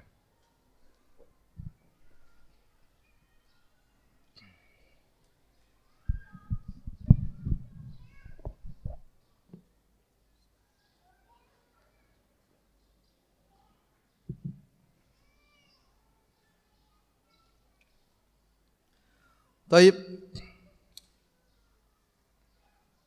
Kemudian Allah Subhanahu wa taala berfirman, jadi ini antusibu qauman bijahala. Jangan sampai gara-gara kalian dapat berita yang tidak benar, kalian kemudian mengambil analisa, bahkan mengambil sikap, menyikapi suatu kaum dengan kebodohan kalian, bahaya. Nanti kalian menyesal. Ini sering terjadi. Dia mengadakan permusuhan pada suatu kaum, permusuhan pada suatu kelompok atas berita yang masuk pada dia yang belum tentu benar. Dengan analisanya yang salah, akhirnya dia bersikap dan itu hanya menimbulkan penyesalan.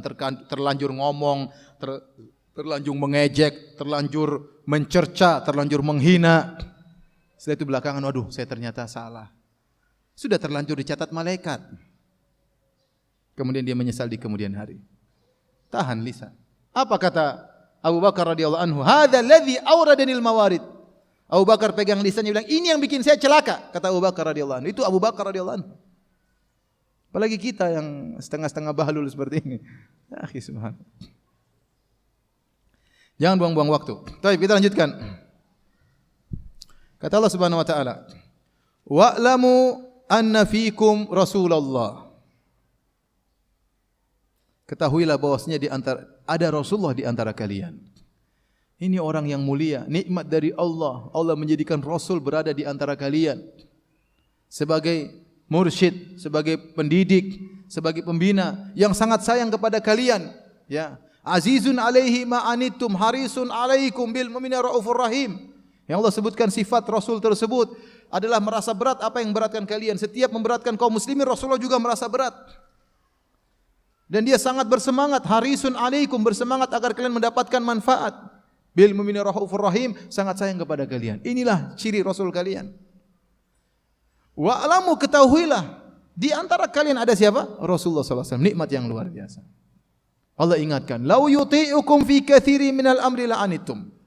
Kalau Rasulullah SAW menuruti segala keinginan kalian, kebanyakan kemauan kalian, akan merepotkan kalian. Kenapa? Karena kita ini tidak tahu apa yang maslahat bagi kita.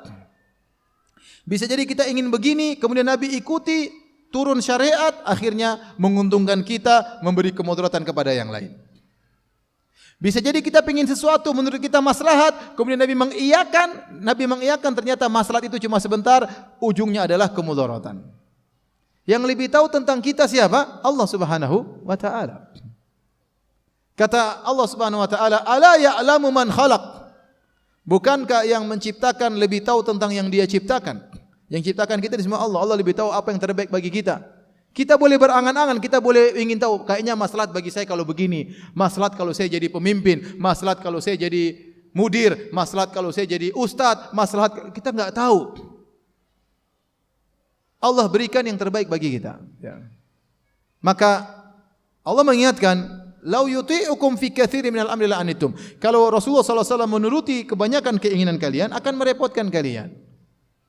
Walakinna Allah habbaba ilaikumul iman wa zayyanahu fi qulubikum. Tapi jangan khawatir, kalau Rasulullah sebutkan syariat harus jalankan, ini haram, ini dikerjakan, Allah akan memberikan keimanan bagi hati kalian. Kalian akan merasa ringan mengerjakannya. Ya. Kalian akan merasa ringan apa? Mengerjakannya.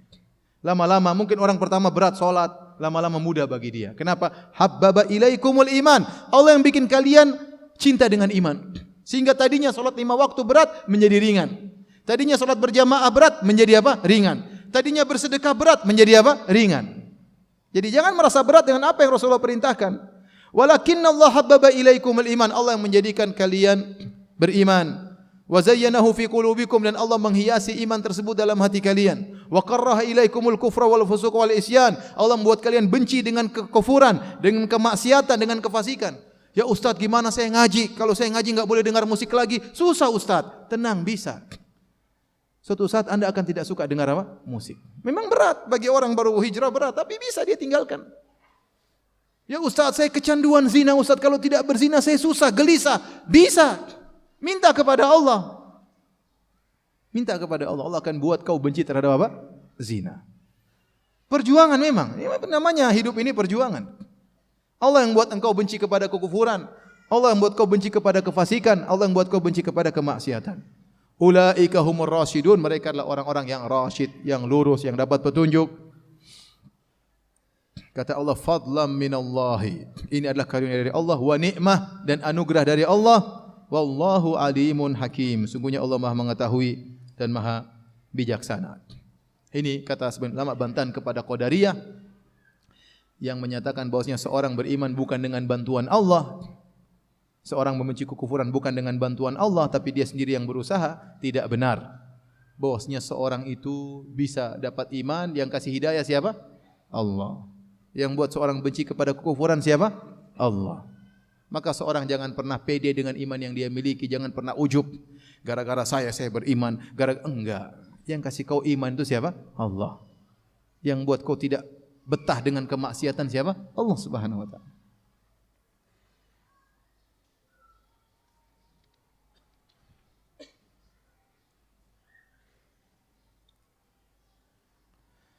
Setelah itu kita lanjutkan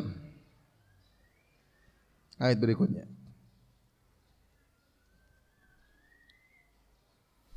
Kata Allah Subhanahu wa taala, "Wa in ta'ifatani minal mu'minina qatatalu." Kalau ada dua sekelompok kaum mukminin, mereka berperang, saling bunuh-bunuhan, bertempur, perang. Fa aslihu bainahuma, maka damaikanlah di antara keduanya.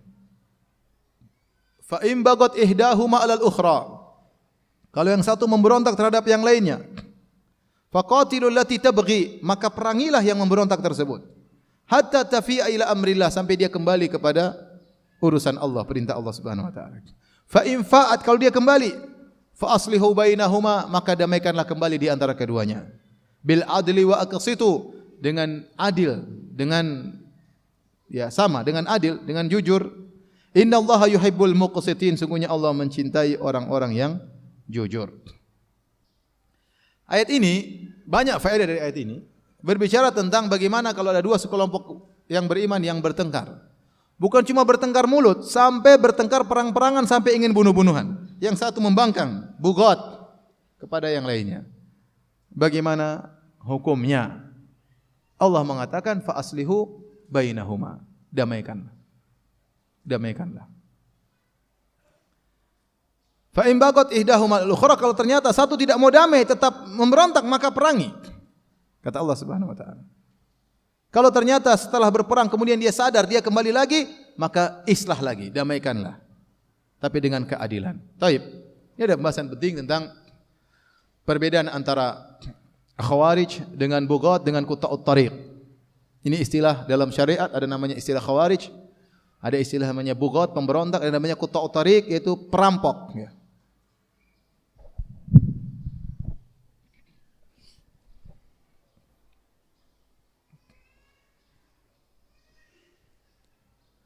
Kalau saya di Jakarta, habis nulis gini, biasanya ada yang hapuskan, biasanya. Saya cuma kasih tahu aja.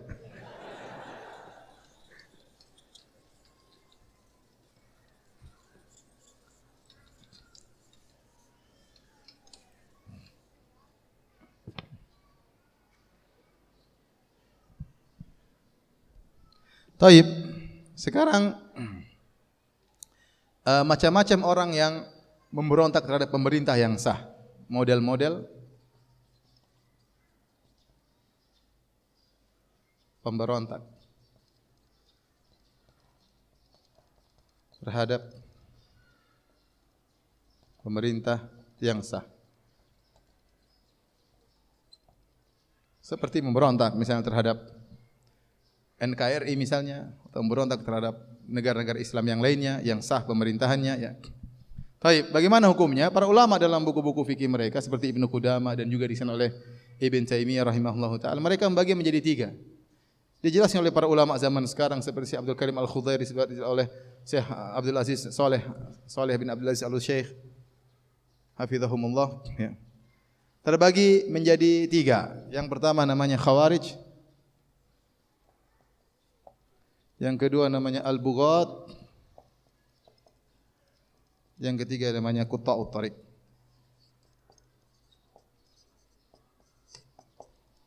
Ini namanya Khawarij. Namanya Bughat.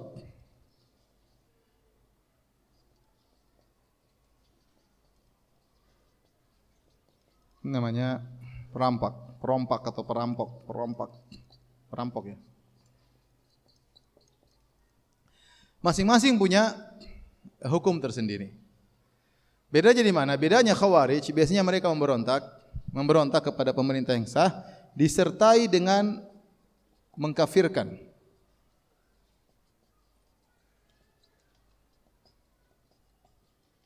Disertai dengan apa? Mengkafirkan. Ini jadi memberontak kepada pemerintah, tapi sebelum memberontak kepada pemerintah dia kafirkan dulu pemerintah. Dia kafirkan aparat pemerintah, ya. Dan ini di tanah air kita juga ada orang seperti begini, ya. Ya, kemudian ngebom sana, ngebom sini misalnya. Semua itu dilakukan di atas pemikiran bahwasanya pemerintah semuanya apa? Kafir. Ya. Sebagian mereka bahkan mengkafirkan dengan MLM, ya. Misalnya mereka mengatakan MPR kafir. Tapi DPR juga kafir. Yang membantu proses terjadinya MPR DPR juga semuanya kafir. Yang jualan es di gedung MPR juga apa? Kafir. Yang meragukan kekafiran mereka juga kafir. Begitu sebagian mereka seperti itu. Yang ikut pemilu nyoblos kafir karena itu berkaitan dengan apa? Pemilihan pemerintah. Semua yang berkaitan dikafirkan oleh mereka. PNS semuanya apa? Kafir. Dan itu ada. Dan itu pemikiran Khawarij. Cuma tinggal mereka action atau tidak, itu aja. Tinggal mereka bertindak atau tidak. Maka para ulama membedakan, Khawarij adalah orang-orang yang keluar dari pemerintah. Kalau khuruj artinya keluar dari ketaatan, itu namanya secara bahasa khuruj. Secara bahasa. Tapi tidaklah dikatakan Khawarij kecuali setelah memiliki pemikiran seperti ini. Antara action dengan keyakinan. Antara action dengan apa? Keyakinan. Oleh karenanya para ulama dahulu, bukan dahulu, zaman sekarang, begitu muncul ISIS dan itu mulai tersebar di Arab Saudi, awal pertama kali muncul ISIS langsung mereka berani mengatakan itu Khawarij. Langsung. Awal pertama muncul. Kita di Indonesia masih sebagian dai-dai dukung, masih berharap, Masya Allah inilah Islam yang benar. Banyak yang terpedaya. Ketika ada yang mencela dari ulama Saudi, maka ulama tersebut dihabisi. Dasar begini, dasar ulama pemerintah, dasar tidak mencintai syariat, macam ini bendera hitam dan yang lain macam-macam lah. Tapi saya pertama waktu saya di Arab Saudi, begitu muncul ISIS langsung para ulama yang kita percaya keilmuan mereka langsung memvonis mereka apa? Khawarij. Karena sifat-sifatnya sama. Apalagi pemikiran tersebut masuk ke dalam Arab Saudi. Sampai terjadi apa? Seorang anak membunuh sepupunya dan dia videokan dirinya. Dia bunuh sepupunya. Sebagian orang membunuh pamannya sendiri. Dia bunuh dan dia videokan. Mengerikan. Sampai mereka masuk kemudian menembaki di masjid. Para tentara yang sedang di masjid ditembaki. Dibunuh. Di masjid dibunuh. Sampai Al-Quran berlumuran dengan darah. Jadi itu terjadi. Mereka itulah yang disebut dengan apa? Khawarij. Jadi memberontak disertai dengan apa? Keyakinan apa? Mengkafirkan. Dan orang-orang Khawarij dianjurkan untuk diperangi. Makanya Nabi SAW mengatakan, la in ana laqituhum la aqtulannahum qatla'at. Kalau saya bertemu dengan orang Khawarij, saya akan bunuh mereka sebagaimana pembinasaan terhadap kaum Ad. Artinya Nabi akan menyerang mereka dengan sungguh-sungguh. Ya. Nabi SAW mengatakan, ya, bunuh mereka fa inna fi qatlihim ajran. Sungguhnya membunuh orang-orang Khawarij ada pahala yang besar bagi orang yang bunuh orang Khawarij. Makanya Ali bin Abi Thalib waktu memerangi orang-orang Khawarij, beliau semangat. Beliau semangat. Waktu dikasih tahu ternyata di antara mayat-mayat orang Khawarij ada seorang yang disebutkan cirinya oleh Nabi. Setelah Ali membunuh mereka, Ali sujud syukur. Kenapa? Dia bangga membunuh orang apa? Khawarij. Karena pahalanya besar. Paham? Ini yang model pertama. Model kedua, pemberontakan yang timbul ya, tanpa mengkafirkan, tapi menuntut misalnya kepada penguasa sesuatu yang menurut mereka dizalimi misalnya, dan mereka tidak mau sabar dan mereka akhirnya keluar memberontak dengan membunuh tanpa mengkafirkan. Ya. Maka itu disebut dengan bughat. Di antaranya inilah tafsiran dari firman Allah Subhanahu wa taala, wa in ta'ifatani minal mu'minina iqtatalu fa aslihu bainahuma. Kalau ada dua kelompok besar bertikai, maka damaikanlah di antara keduanya. Fa in baghat ihdahuma lal ukhra. Kalau satu tetap memberontak, maka harus dilawan. Harus bersama penguasa yang sah kemudian melawan mereka karena kestabilan keamanan sangat penting. Jangan sampai dibiarkan negara hancur gara-gara pemberontakan mereka ini. Terserah mereka benar atau salah, yang penting tidak boleh memberontak, maka harus dihentikan. Dia merasa benar, pemerintah juga merasa benar, maka yang keluar dari ketaatan harus dihentikan. Karena kalau tidak dihentikan, kemudaratnya lebih besar. Makanya Allah mengatakan, fa aslimu bainahuma, maka damaikanlah di antara keduanya. Dalam ayat tersebut Allah tidak menyuruh langsung perangi, beda dengan Khawarij. Muncul Khawarij perangi, kata Nabi sallallahu alaihi wasallam. Adapun kalau ada pemberontakan, mungkin ada yang ingin merusak negara kita, maka usahakan didamaikan dulu. Jangan langsung diperangi. Mereka juga sama orang Islam. Islam. Kalau ternyata mereka mengangkat senjata, ingin memberontak, baru kita lawan. Itu dalam Islam seperti itu. Bukan dibunuhi sejak awal. Bukan dihabisi sejak awal. Tetapi kalau sampai pada tingkatan yang ini bisa menghancurkan negara, baru kemudian dilawan. Karena stabilitas keamanan adalah yang paling penting. Kalau tidak, maka kemudaratan yang timbul lebih besar. Namun tidak boleh kita sifati mereka dengan Khawarij. Paham?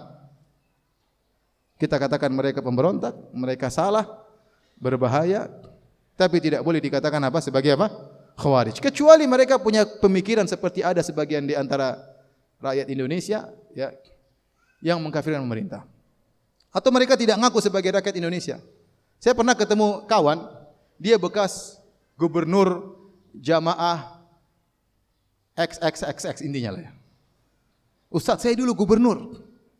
Sampai ada orang didatangi, ya akhi, ente mau kerja sama kita enggak? Jadi apa? Jadi bupati. Bupati di mana? Bupati jamaah itu, jamaah bayangan. Teman saya tersebut pernah jadi gubernur di Australia. Masya Allah. Salah itu. Australia itu benua. Masa gubernur di benua? Itu sudah salah. Tapi Ustaz, saya waktu jadi gubernur di Australia, saya tidak punya rumah, saya masih sewa juga. Ini gubernur apaan seperti ini? Jadi mereka punya hayalan, ini tidak sah, maka kita buat negara tersendiri, bayangan. Nah, ini pemikiran Khawarij seperti ini. Semua dikafirkan. Yang di depan dia pemerintah, PNS semuanya apalagi polisi, togut. Ya. Semua jelas, pemerintah semua dikafirkan. Pemikiran sangat berbahaya karena ada actionnya. Dan mereka kalau sudah action, mereka tidak peduli. Ya. Taib. Adapun yang tidak mengkafirkan, hanya sekedar menuntut, menurut mereka dizalimi, maka tidak sampai pada derajat Khawarij. Maka tidak dianjurkan untuk diperangi kecuali mereka membahayakan keamanan negara, mereka bisa meruntuhkan negara, baru harus diambil tindakan. Jika tidak sebisa mungkin, maka fa aslihu bainahuma. Faham? Maka damaikanlah. Makanya Nabi SAW membedakan, Nabi berbicara tentang Khawarij. Kata Nabi SAW, perhatikan. Tamruku mariqatun fi hini furqatin minal muslimin taqtuluha awla fi'atain bil haq atau kama qala Nabi sallallahu alaihi wasallam. Kata Nabi sallallahu alaihi wasallam, akan muncul suatu kelompok Khawarij tatkala terjadi perpecahan di antara kaum muslimin, yaitu tatkala kubu Muawiyah lawan kubunya Ali bin Abi Thalib. Paham? Yang jadi Amirul Mukminin siapa? Ali bin Abi Thalib. Tetapi Ali bin Abi Thalib tidak menamakan kubu Muawiyah dengan Khawarij. Faham?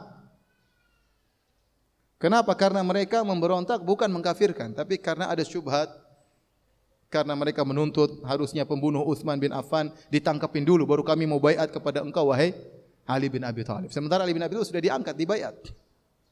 Sederhananya intinya, waktu itu Utsman dibunuh radhiyallahu anhu. Setelah dibunuh, akhirnya Ali diangkat menjadi pemimpin.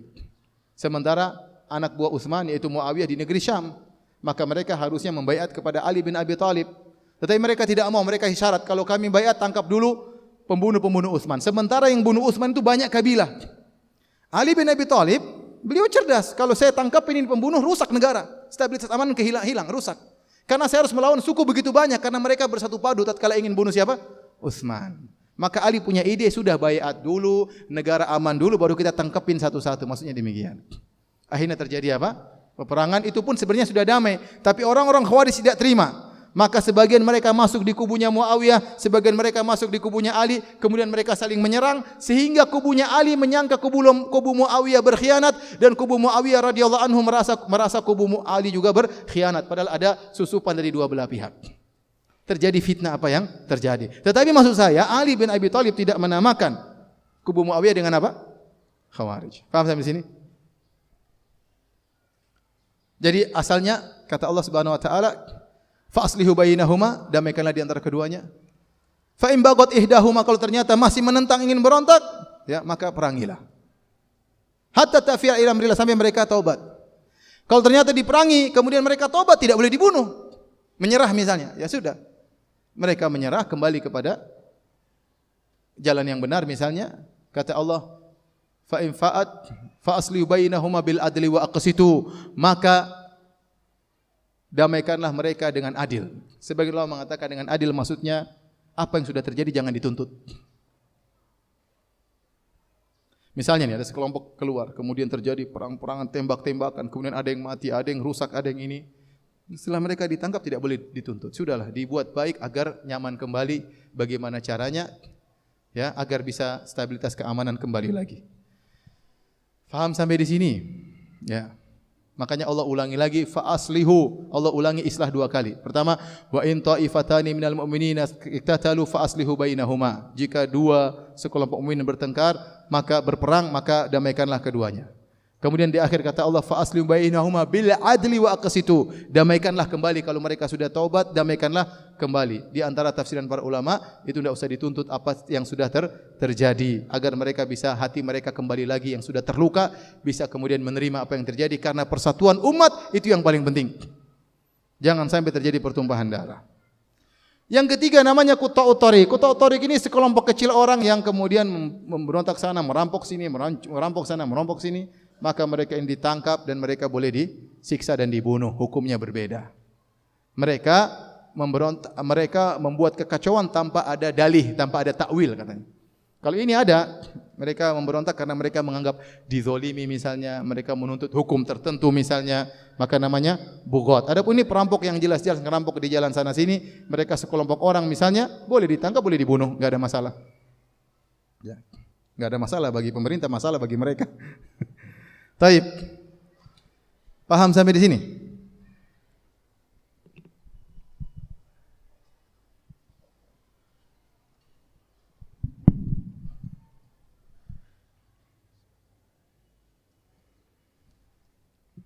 Baru mau 2 jam, santai sebentar. Ya. Duhur jam berapa? 12 lewat 15. InsyaAllah sebentar lagi. Sabar ya. Antum sabar. Duduk aja dengar enggak sabar. Saya ini baca berhari-hari baca ini. Baru nyampaikan ke antum. Ya, antum jangan kira saya datang kemudian ilmu laduni kemudian tinggal ceramah. Enggak ya. Saya baca lama ini. Kalau di total bisa saya baca ini. Untuk ceramah cuma 2 jam lebih ini. Saya bisa baca mungkin 10 jam untuk persiapan. Ya, mau kasih tahu aja bahwasanya ilmu saya terbatas maka saya harus banyak baca. Untuk ceramah 2 jam ini mungkin saya baca 10 jam. Ya. Tidak semua yang saya baca saya sampaikan, tapi saya harus baca intinya, ya, supaya bisa menyampaikan. Jadi antum harus sabar ya. Saya datang dari jauh loh ya, dari Jakarta. Ya. Baik.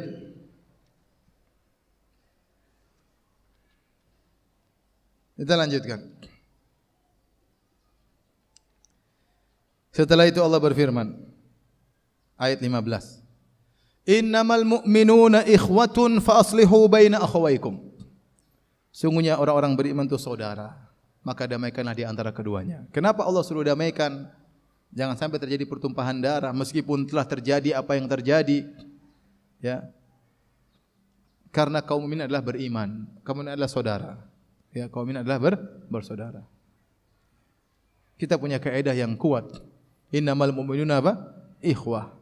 Kaum mukminin bersaudara. Fa aslihu baina akhawaikum. Maka damaikanlah di antara saudara kalian. Oleh karenanya, kalau ada sesuatu mungkin menyinggung kita, kalau ternyata kalau kita bantah, kalau kita lawan terjadi pertumpahan darah, ya sudah, tidak usahlah. Sabar ya akhi. Jangan bikin PR panjang, cerita panjang di akhirat nanti. Ya, hisab semakin panjang, ya sudahlah. Tidak semua perkara harus kita selesaikan dengan kekerasan, dengan melampiaskan emosi. Di dunia ini seperti itu. Terkadang kita menzalimi dan sering kita dizalimi. Kata Allah, innamal mu'minuna ikhwah, sungguhnya orang-orang beriman adalah saudara. Fa aslihu baina akhawaykum, maka damaikanlah di antara saudara kalian yang bertikai. Wattaqullaha la'allakum turhamun, dan bertakwalah kepada Allah agar kalian dirahmati oleh Allah Subhanahu wa taala. Ayat sebelumnya tadi dalil untuk membantah orang-orang Khawarij. Orang-orang Khawarij mereka mengkafirkan pelaku dosa besar. Mengkafirkan pelaku dosa besar. Sementara dua kelompok yang bertikai bahkan bunuh-bunuhan Allah masih namakan dengan wa in ta'ifatani minal mu'minin. Paham? Sementara mereka sedang bertikai, sedang bunuh-bunuhan masih tetap dinamakan sebagai orang beriman. Padahal mereka melakukan dosa dengan membunuh yang lainnya. Entah kelompok A dan kelompok B, taruhlah kelompok A yang salah, berarti taruhlah kelompok A yang benar, kelompok B yang salah, berarti kelompok B melakukan dosa besar karena membunuh kelompok A. Tetapi Allah tetap menamakan mereka dengan apa? Orang-orang yang beriman. Allah tidak mengatakan mereka kafir. Faham? Ini menunjukkan bahwasanya dosa besar tidak mengeluarkan seorang dari Islam. Boleh seorang punya gairah, kecemburuan terhadap Islam, ya, jengkel kalau ada syariat Islam dilanggar. Tapi tidak semua orang yang melanggar syariat Islam kemudian dikafirkan. Faham? Jengkel ada zina, bukan berarti orang berzina kemudian kita kafirkan. Tidak. Taib. Wattaqullaha la'allakum turhamun. Bertakwalah kepada Allah agar kalian dirahmati oleh Allah Subhanahu wa taala. Kemudian Allah menyeru lagi dengan ya ayyuhalladzina amanu. Yang keberapa ini? Yang keempat, ya. Kata Allah Subhanahu wa taala, ya ayyuhalladzina amanu la yaskhar qaumun min qaumin asa an yakunu khairan minhum. Wahai orang-orang yang beriman, janganlah suatu kaum mengejek kaum yang lain, bisa jadi yang diejek lebih baik daripada yang mengejek. Wala nisaun min nisain, dan jangan sekelompok wanita mengejek sekelompok wanita yang lain. Asa an yakunna khairan minhunna, bisa jadi sekelompok wanita yang diejek lebih baik daripada yang mengejek. Wala talmizu anfusakum, dan jangan kalian mencela diri kalian. Wala tanabazu bil alqab, dan jangan kalian memberi gelar-gelar yang buruk. Bi'sal ismul fusuqu ba'dal iman, seburuk-buruk nama adalah kefasikan setelah keimanan. Wa man lam yatubu fa ulaika humuz zalimun, barang siapa yang tidak bertaubat maka mereka termasuk orang-orang yang zalim. Lihat di sini Allah Subhanahu wa taala berfirman, janganlah suatu kaum mengejek suatu kaum yang lain. Jadi setelah Allah membuat kaedah, perhatikan sini, innamal mu'minuna ikhwah, sungguhnya orang beriman adalah bersaudara. Setelah itu Allah menyebutkan seluruh adab-adab yang harus diperhatikan, perkara-perkara yang bisa merusak persaudaraan diharamkan. Dan ini menakjubkan dalam syariat Islam. Semua perkara yang bisa mengantarkan kepada persatuan disyariatkan, dan itu banyak. Contoh seperti solat berjamaah, contoh seperti senyum, contoh seperti berjabat tangan, mengucapkan salam. Kata Nabi, la tahkirana minal ma'rufi syai'an walau antalqa akhaka biwajhin talik. Jangan kau meremehkan kebaikan sedikit pun meskipun hanya tersenyum kepada saudara. Kenapa? Karena senyuman itu mengantarkan kepada persahabatan, kepada persatuan, menghilangkan berbagai macam penyakit hati di antara manusia, di antara para akhwat, di antara para ummahat, di antara para ikhwan, di antara para ustaz, di antara para panitia. Senyum, tebarkan salam, kirim salam saya kepada si fulan, itu ada pengaruhnya. Itu ada pengaruhnya. Afsyus salama bainakum, kata Nabi, tebarkanlah salam di antara kalian. Apalagi seorang bertemu kemudian dia mengucapkan salam dengan senyuman, dipegang tangannya, berpelukan, subhanallah. Tadi mungkin sebelumnya ada penyakit banyak, hilang semuanya. Hilang semuanya. Jadi saya ingatkan, segala perkara yang bisa mendatangkan persatuan maka disyariatkan dalam Islam. Bahkan boleh berbohong demi mendamaikan. Bayangkan, boleh bohong demi apa? Mendamaikan dua orang yang sedang bermusuhan. Boleh. Padahal bohong itu dosa, tapi untuk persatuan Allah menghalalkan dusta. Sebaliknya segala perkara yang bisa merusak persaudaraan maka semuanya diharamkan. Ini diantaranya. Tidak boleh mengejek, tidak boleh ghibah, tidak boleh memberi gelar. Allah sebutkan dalam surat Al-Hujurat. Semua perkara. Sampai kata Nabi SAW, ya, la tadabaru wa la taqa'atu wa la tahassasu wa la tajassasu, ya, wa la tahajaru. Hadis Rasulullah sebut, jangan tahassus, jangan tajassus, jangan saling balik belakang, ya. Kemudian la tanajasu, jangan saling membuat najas dalam masalah perdagangan, ya. Kemudian kata Nabi, wala yabi' ba'dukum ala bai' akhihi, jangan seorang menjual di atas penjualan saudaranya. Temannya sudah jual mobil harganya 200 juta. Dia datang kepada pembeli. Ente beli sama si dia berapa? 200 juta. Udah beli sama saya aja 170 juta. Akhirnya dia batalin. Akhirnya dia beli sama kita. Kita ribut sama ini. Wah sudah. Bukan cinta segitiga, ribut segitiga akhirnya. Nggak boleh. Bahkan kata Nabi SAW, wala yakhtibur rajulu ala khitbati akhihi, jangan seorang melamar di atas lamaran saudaranya. Sudah tahu ada saudara kita ngelamar akhwat. Kita sudah tahu. Kita juga maju ngelamar. Enggak boleh. Kecuali akhwatnya menolak, baru kita lamar berikutnya. Adapun teman kita sudah ngelamar, dia sudah kumpulin uang lama, kemudian setahun dia kumpulkan uang, dia beli motor baru, kemudian dia pergi ke calon mertua, dia melamar. Tiba-tiba besok kita bawa mobil baru, ya tidak ada namanya cinta buta zaman sekarang. Akhwat bisa bedakan mana motor mana mobil. Ya sudah akhirnya ente bikin masalah. Ya akhirnya sudah kumpulkan uang setahun beli motor, ente kebaikan setahun dihapus dengan mobil sehari. Ya, subhanallah. Menimbulkan keributan, makanya Nabi larang, tidak boleh. Semua perkara yang bisa mengantarkan kepada pertikaian tidak boleh, ghibah, namimah, semuanya enggak boleh. Semuanya enggak boleh. Ya.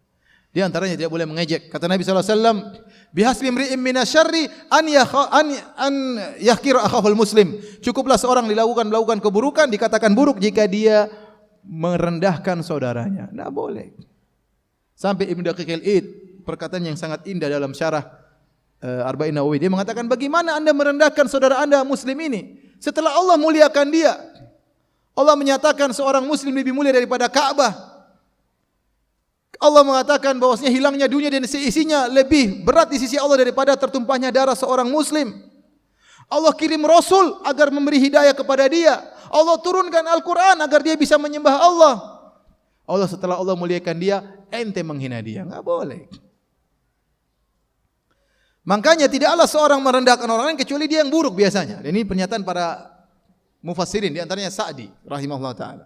Makanya Allah mengatakan, asa an yakunu khairan lahum, bisa jadi yang diejek lebih baik daripada yang mengejek. Kenapa? Karena kebanyakan orang mengejek pasti ada penyakit dalam dirinya.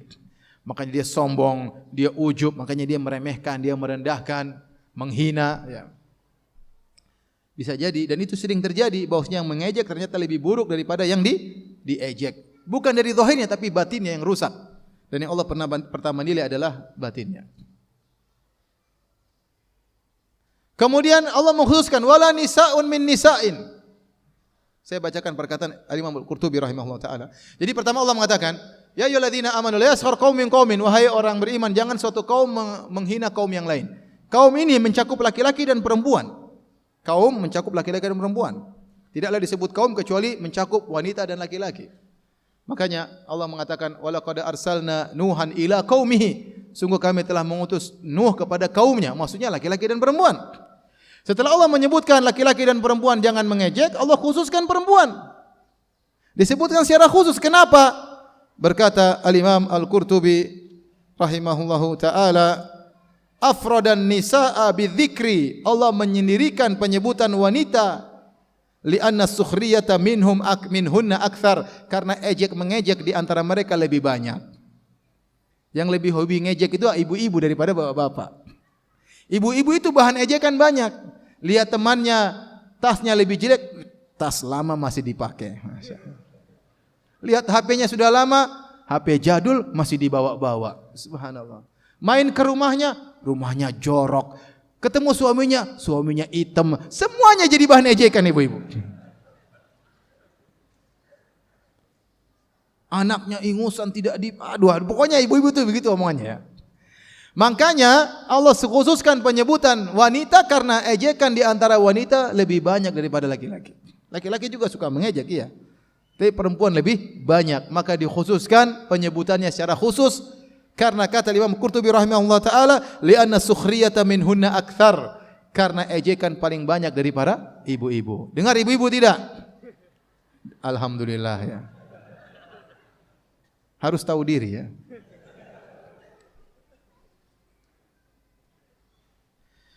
Ya ikhwan, kenapa kita tidak boleh mengejek?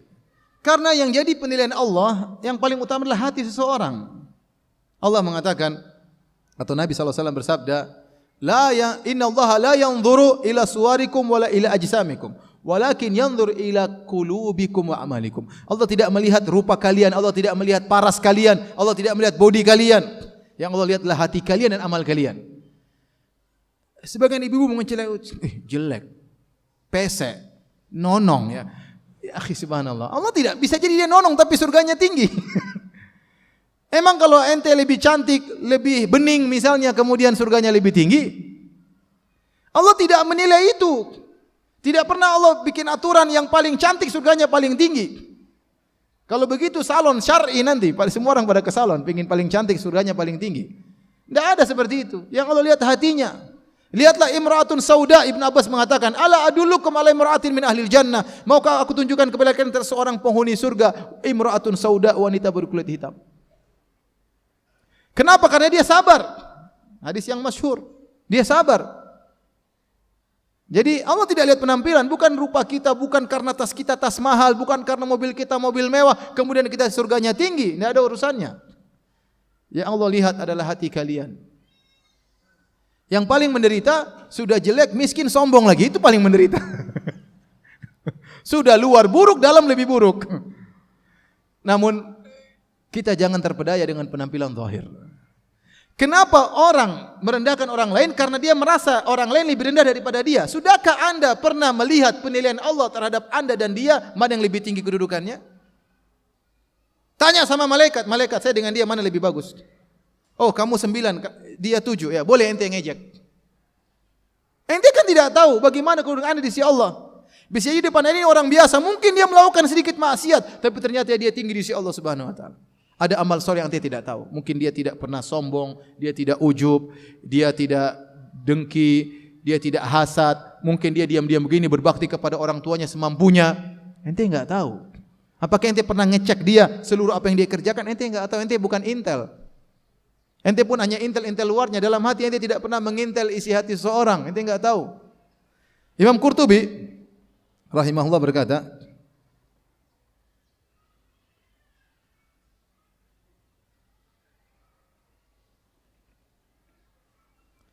jangan terpedaya dengan penampilan luar. Bisa jadi ente orang lihat orang rajin solat, belum tentu. Kata Imam Qurtubi, perhatikan tentang hadis, Inna Allah la yanzuru ila suwarikum wala ila ajsamikum. Allah tidak melihat rupa kalian, tidak melihat paras kalian, tapi Allah lihat isi hati kalian dan amalan kalian. Hadza haditsun azimun yatarattabu alaihi alla yuqta bi mughayyab. Ini adalah hadis yang azim, yang agung, yang menimbulkan tidak boleh seorang memastikan suatu perkara yang gaib. Masalah hati gaib, dia tidak tahu semuanya, maka tidak boleh dia pastikan dia lebih buruk daripada saya, tidak boleh. Bi mughayyabi ahadin lima yara alaihi min suwari a'mali ta'ati awil mukhalafah. Jangan dia menghukumi seorang itu buruk di hadapan Allah atau tinggi gara-gara amal zahir yang dia lihat, apakah kebaikan ataupun penyimpangan.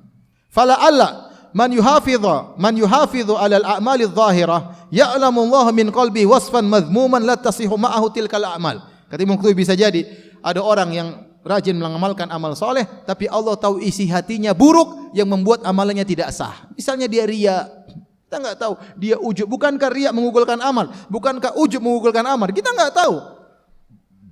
Wala alla man ra'aina alaihi tafritan aw ma'siyatan ya'lamu Allah min qalbi wasfan mahmudan yaghfiru lahu bisawa. Bisa jadi ada orang kita lihat dia melakukan maksiat, tapi ternyata dalam isi hatinya ada amal kebajikan luar biasa, keikhlasannya, ketulusannya, tenggang rasanya yang tinggi, tawadhu'nya yang menjadikan maksiatnya diampuni oleh Allah Subhanahu wa taala. Fal a'malu amaratun dhaniyah. Apa yang kita lihat di depan kita tanda-tanda yang zon, tidak memberi kepastian bahwasanya kalau orang ini salat berarti hatinya bersih. Kita enggak ada yang pasti.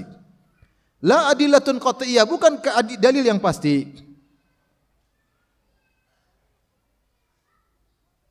Oleh karenanya, ngapain kita merendahkan orang? Antum lihat orang mungkin secara ekonomi rendah daripada antum, mungkin dia jarang ke masjid. Belum tentu dia anti lebih baik daripada dia. Apakah Anda pernah lihat nilai Anda di sisi Allah dibandingkan dia? Anda tidak pernah tahu. Anda tidak pernah tahu. Baik, kita lanjutkan. Kata Allah Subhanahu wa taala, "Wala talmizu anfusakum." Janganlah kalian mengejek diri kalian. Bayangkan Allah di sini mengatakan wala talmizu anfusakum. Jangan kalian ejek diri kalian. Siapa yang mau ngejek dirinya sendiri? Tapi maksud ayat ini, janganlah sebagian kalian mengejek sebagian yang lain. Tetapi Allah menyatakan kalian seakan-akan satu kesatuan. Kalau kalian mengejek sebagian kalian, berarti kalian mengejek diri kalian, karena kalian adalah al-mu'minuna ikhwah. Kaum ini itu bersaudara. Jika yashuddu ba'dhum ba'dha, saling menguatkan di antara mereka. Kajasadin wahid, seperti jasad yang satu, orang-orang beriman. Ya. Makanya kalau kita mengejek yang lain, sebenarnya kita mengejek diri kita sendiri, dan ini suatu ungkapan yang sangat indah dari Allah. Jangan kalian mengejek diri kalian. Karena kalau kalian mengejek sebagian kalian, berarti kalian mengejek diri kalian juga.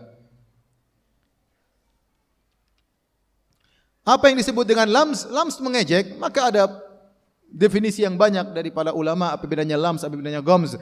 Tetapi intinya, kata Tahir bin Ashur dalam tafsirnya Tahrir wa Tanwir, maksudnya wala talmizu anfusakum, itu jangan kalian mengejek di depan dia.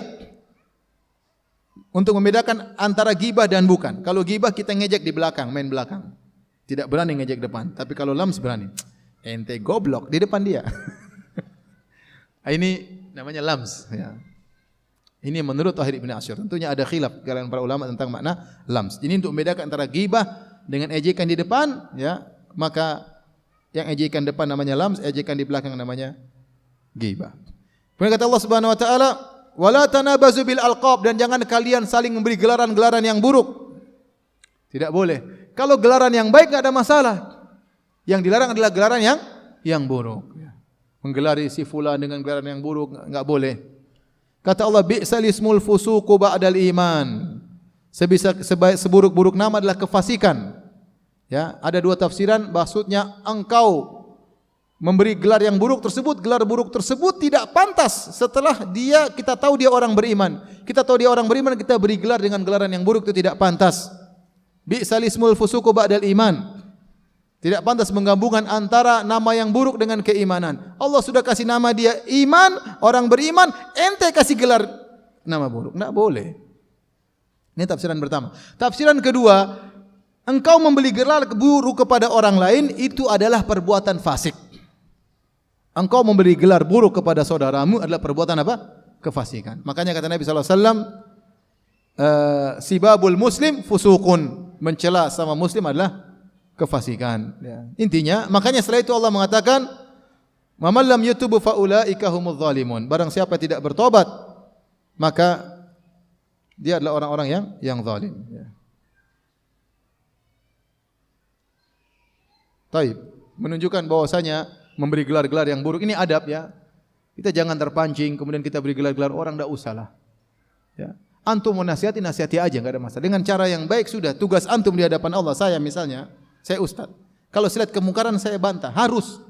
Kalau saya tidak bantah, saya diminta pertanggungjawaban oleh Allah Subhanahu Wa Taala. Meskipun resikonya macam-macam. Tapi tidak usah kemudian memberi gelar-gelar. Bantah-bantah, selesai sudah. Selesai. Yang namanya kadang kita emosi, apalagi saya masih muda, ya. Kata istri saya masih muda. Jadi emosi akhirnya saya ungkapin macam-macam, itu berarti kesalahan saya. Saya tidak mengikuti adab yang diajarkan oleh Allah Subhanahu Wa Taala.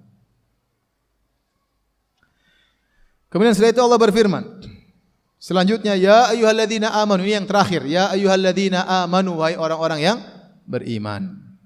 Allah mengkhususkan yang kelima ini, ya ayyuhalladzina amanu, karena Allah akan berbicara tentang perkara-perkara kezaliman yang la yatafattan al-mazlum bihi. Orang yang dizalimi tidak sadar. Itu perbuatan-perbuatan buruk bukan di depan dia. Seperti ghibah, seperti tajassus, itu kan dia tidak tahu. Padahal dia sedang ditajasusi oleh orang lain. Ternyata dia digibahi oleh saudaranya. Maka Allah mengkhususkan dosa-dosa berikut ini berkaitan dengan dosa-dosa yang kezaliman yang orang dizalimi tidak sadar, saudara kita tidak tahu. Kata Allah, ya ayyuhalladzina amanu jtanibu katsiran minadh-dhann inna ba'dadh-dhanni itsm. Wahai orang yang beriman, jauhilah kebanyakan perbuatan persangkaan. Sungguhnya sebagian persangkaan adalah dosa. Kita tidak boleh berprasangka buruk kepada seorang yang zahirnya baik, tidak boleh. Berprasangka buruk kepada orang yang zahirnya baik dosa. Apakah persangkaan kita benar atau salah tetap dosa. Paham ya? Kita hanya boleh berprasangka kepada orang yang mungkin pelaku maksiat, boleh. Kita boleh berprasangka kepada orang kafir, prasangka buruk, boleh. Orang terkenal berbuat kejahatan, orang berbuat kurang ajar, kita boleh prasangka buruk sama dia, boleh. Tapi kalau orang beriman yang soleh, asalnya soleh, zahirnya soleh, kita prasangka sama dia, prasangka buruk, prasangka kita benar pun kita tetap dosa. Apalagi persangkaan kita apa? Salah. Paham atau tidak? Karena Allah melarang. Ijtanibu katsiran minadh-dhann, jauhilah kebanyakan persangka. Makanya Nabi SAW mengatakan, iyyakum wadh-dhann fa inadh-dhanna akdzabul hadits. Hati-hati kalian dengan persangkaan, karena persangkaan buruk adalah perkataan yang paling dusta. Kenapa Nabi mengatakan perkataan yang paling dusta lebih daripada dusta yang sesungguhnya? Ngerti pertanyaan saya? Nabi mengatakan fa inadh-dhanna akdzabul hadits. Persangkaan adalah perkataan yang paling dusta. Bahkan lebih dusta daripada perkataan yang dusta. Kenapa? Kalau orang dusta, dia sadar dia sedang berdusta. Tapi kalau orang berprasangka buruk, dia menyangka dia benar. Padahal itu kedustaan. Makanya Nabi sifati dengan akdzabul hadits, perkataan yang paling dusta. Karena dia merasa dia benar. Dia tertipu dua, dia sudah salah sangka dan dia merasa dirinya benar. Ini dalil bahwasanya persangkaan yang ada dalilnya boleh, tidak ada masalah persangkaan buruk karena ada indikasinya boleh. Yang jelas ya, indikasi yang jelas ya. Hukum asalnya kepada sama muslim kita tidak boleh berprasangka buruk. Kemudian ingat, kebanyakan kita berprasangka buruk, prasangka buruk tersebut tidak dibangun di atas hakikat tapi hanya dugaan. Contoh kita lewat, misalnya kita lihat seorang teman kita berada di depan bioskop. Belum masuk, masih di depan bioskop. Kemudian mulai bersangka, oh ternyata si fulan nonton bioskop. Taib, apakah anda sudah melihat dengan mata anda dia nonton bioskop? Bukan. Belum. Keberadaan dia di depan bioskop belum tentu dia mau nonton bioskop. Belum tentu dia masuk bioskop. Paham? Kemudian di tempat lain anda lihat dia di depan tempat prostitusi. Ternyata jenggotnya panjang tapi dia suka ke tempat. Loh, anda kan belum lihat dia berzina. Dari mana anda berprasangka buruk? Maksud saya banyak prasangka dibangun di atas dugaan, tidak ada kepastian, bukan hakikat. Paham? Ini pertama, kebanyakan prasangka buruk seperti itu. Hanya sekedar berarti. Padahal belum tentu berarti demikian.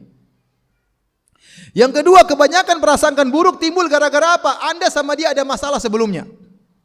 Maka anda selalu bawa kepada makna yang buruk.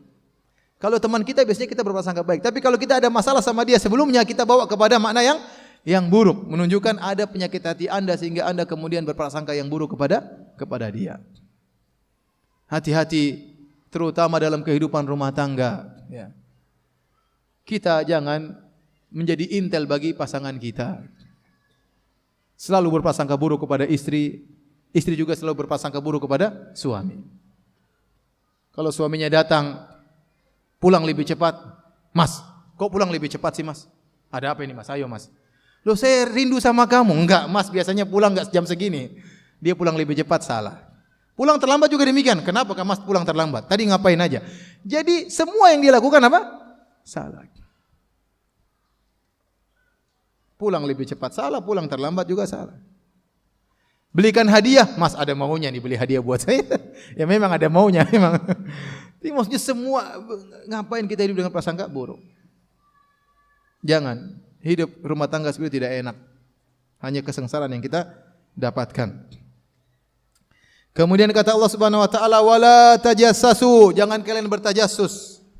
Dalam qiraah yang lain, wala tahassasu, jangan kalian bertahassus. Apa bedanya tajassus sama tahassus dalam hadis? Kata Nabi, la tajassasu wala tahassasu, jangan bertajassus, jangan bertahassus. Banyak tafsiran, namun di antara tafsiran ada yang mengatakan tajassus adalah mencari-cari keburukan orang dengan melihat. tahassus, mencari-cari keburukan orang dengan mendengar-dengar. Ada apa ini? Mendengar-dengar. Ini tafsiran. Tafsiran kedua, tajassus adalah Anda mencari-cari keburukan seorang dengan Anda mencarinya sendiri. Anda buka internet, mulai ngecek sana, ngecek sini. Tahassus, mencari keburukan orang dengan bertanya kepada orang lain. Gimana sih fulan? Gimana sih? Namanya tahassus. Dua-duanya dilarang. Tidak boleh kita mencari-cari keburukan orang. Ya ikhwan, kita ini bersyukur kalau Allah menutup aib orang dari mata kita. Kita bisa hidup lebih bahagia. Kita tahu urusan orang, kita tuh enggak tentram hidupnya. Apa saya tentram? Saya ini sering didatangi orang di rumah, ada masalah rumah tangga, masalah ini, kasus ini. Saya dengar semuanya. Mereka ingin nasihat dari saya, tapi saya sendiri pusing. Akhirnya saya jengkel sama si fulan, padahal saya tidak ada masalah sama dia. Tapi saya tahu keburukan dia, saya jengkel, itu tidak? Ya jengkel lah, kurang ajar tuh orang. Padahal saya tidak ada masalah sama dia. Saya bilang saya tidak mau dengar mereka ustaz, itulah nasib ustaz. Ya. Mau apa lagi? Datang orang sampai 4 keluarga di rumah, masalah poligami, semuanya datang. Jadi saya bisa merasakan betapa beratnya berpoligami.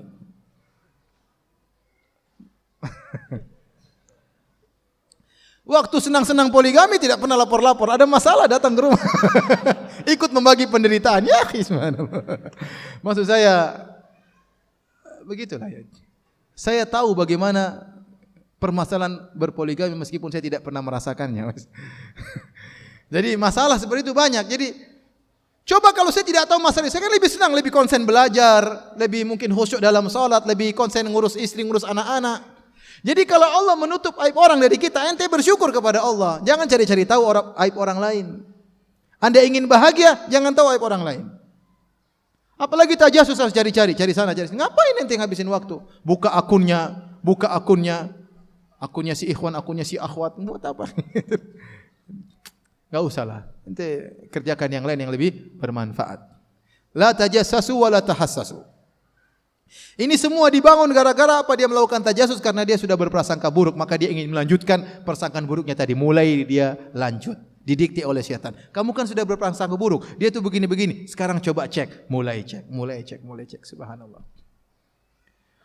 Kemudian wala yaktab ba'dukum ba'dha, dan janganlah kalian menggibah satu dengan yang lainnya. Ayuhibbu ahadukum an ya'kula lahma akhihi maitan fakarihtumuh. Apakah sebagian kalian suka jika makan bangkai daging saudaranya? Tentu kalian akan benci. Khilaf di kalangan para ulama, apakah ghibah dosa besar atau dosa kecil? Dua pendapat di kalangan para ulama. Namun bagaimanapun dosa kecil dosa besar harus kita jauhi dan berbahaya. Ghibah, ya, dan saya sudah punya ceramah khusus tentang masalah ghibah, bisa dinonton di YouTube. Kata Allah, in wattaqullah, bertakwalah kepada Allah. Kelaziman dari takwa, maka jangan berprasangka buruk. Kelaziman dari takwa, maka jangan bertajassus, jangan bertahassus. Kelaziman dari takwa, kalau ente bertakwa, jangan suka ghibah. Kalau anda merasa diri anda bertakwa, anti ibu-ibu merasa diri bertakwa, mungkin sudah jilbab besar, mungkin suka bercadar, tapi masih suka ghibah, ingat firman Allah, wattaqullah, bertakwalah kepada Allah. Konsekuensi dari takwa tidak berbuat ghibah. Yang menyedihkan ikhwan-ikhwan, terkadang yang digibahi ustadznya sendiri. Saya bilang sama sebagian orang, ustadz misalnya beli mobil digibahin, ustadz beli mobil gini-gini. Ustadz duit dari mana? Cuma gibah. Ustadz kawin lagi digibah, ustadz dulu ribut semua. Maunya ustadznya miskin pakai sepeda pergi ke pengajian. Ya akhi, kasih uzur. Kalau anda kasih uzur sama orang, sama guru anda, lebih utama anda kasih apa? Uzur. Kalau anda bermasalah, datangi langsung, jangan ngomong di belakang. Datang ketemu ustadznya, nasihati. Ustadz, antum kok sekarang begini? Ngomong langsung, jangan ngomong belakang. Baik, kita lanjutkan.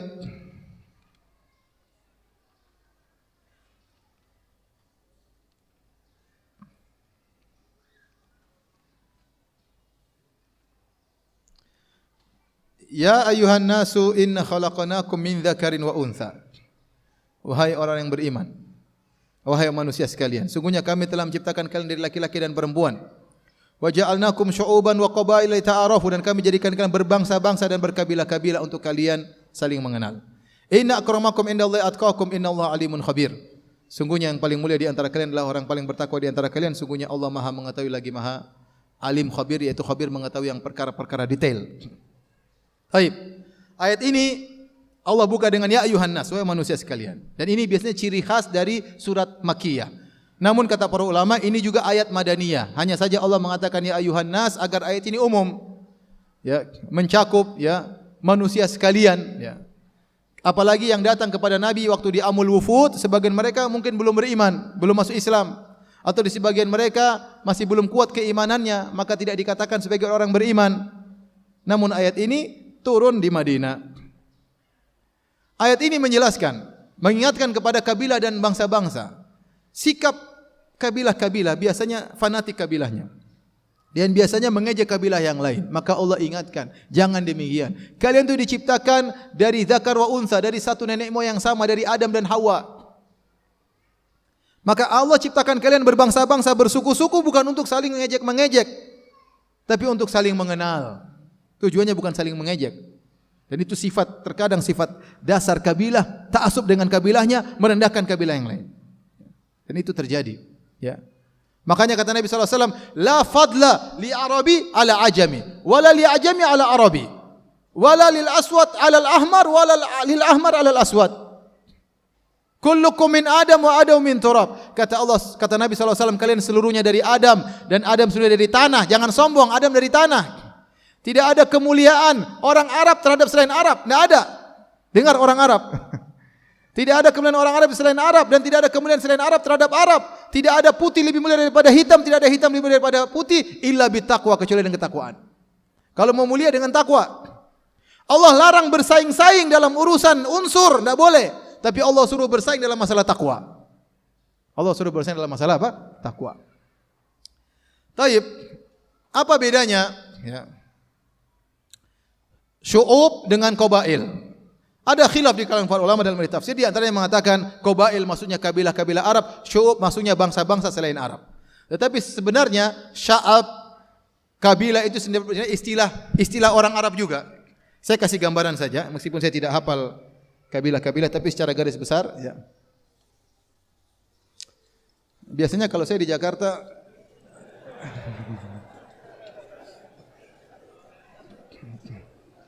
kadang orang dibilang 2 kali belum paham, tak tahu saya. Baik, ya.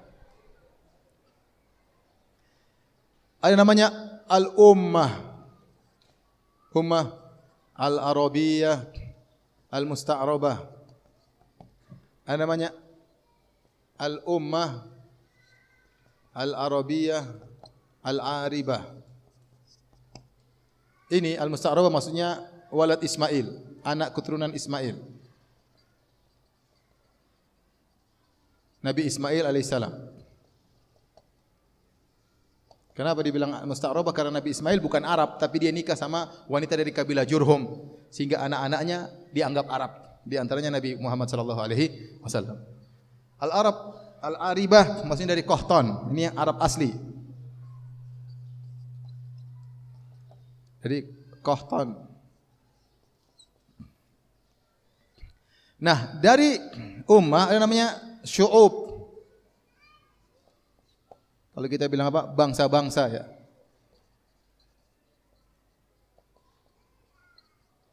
Nah, dari sini ada beberapa syu'ub, di antaranya adalah misalnya Mudor, ada Rabi'ah, ada Anmar, ada Iyad. Kemudian dari Qahtan misalnya ada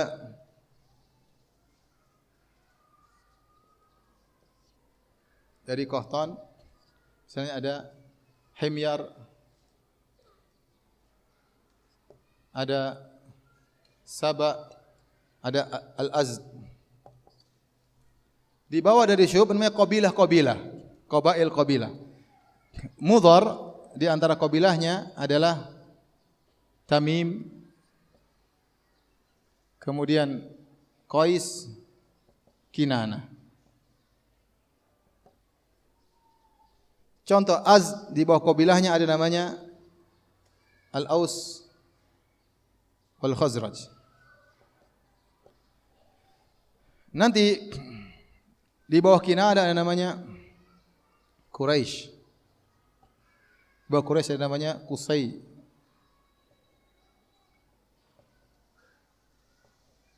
Qusay. Nanti di bawahnya ada Hashim, ada Abu Talib ya. Ya, mereka mengatakan ini namanya ummah, ini namanya sya'ab. Ini namanya kabilah, qabilah. Ini namanya al-imarah. Ini namanya al-batan. Ini namanya al-fakhith ya. Ini namanya al-fasilah.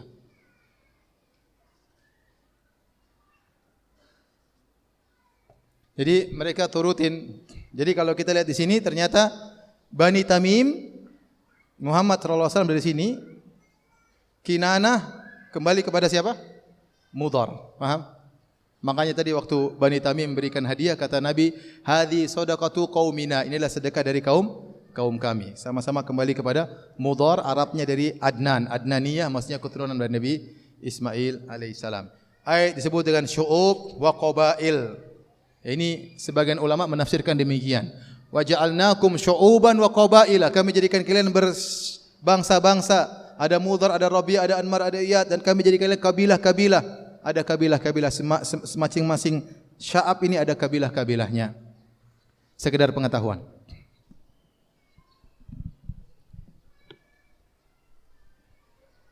Tetapi setelah itu Allah mengatakan inna akramakum indallahi atqakum, yang paling bertakwa di antara kalian yang paling mulia adalah yang paling bertakwa. Ini merupakan mizan barometer Allah yang jarang kita lakukan. Kita secara umum menilai orang bukan dari takwanya.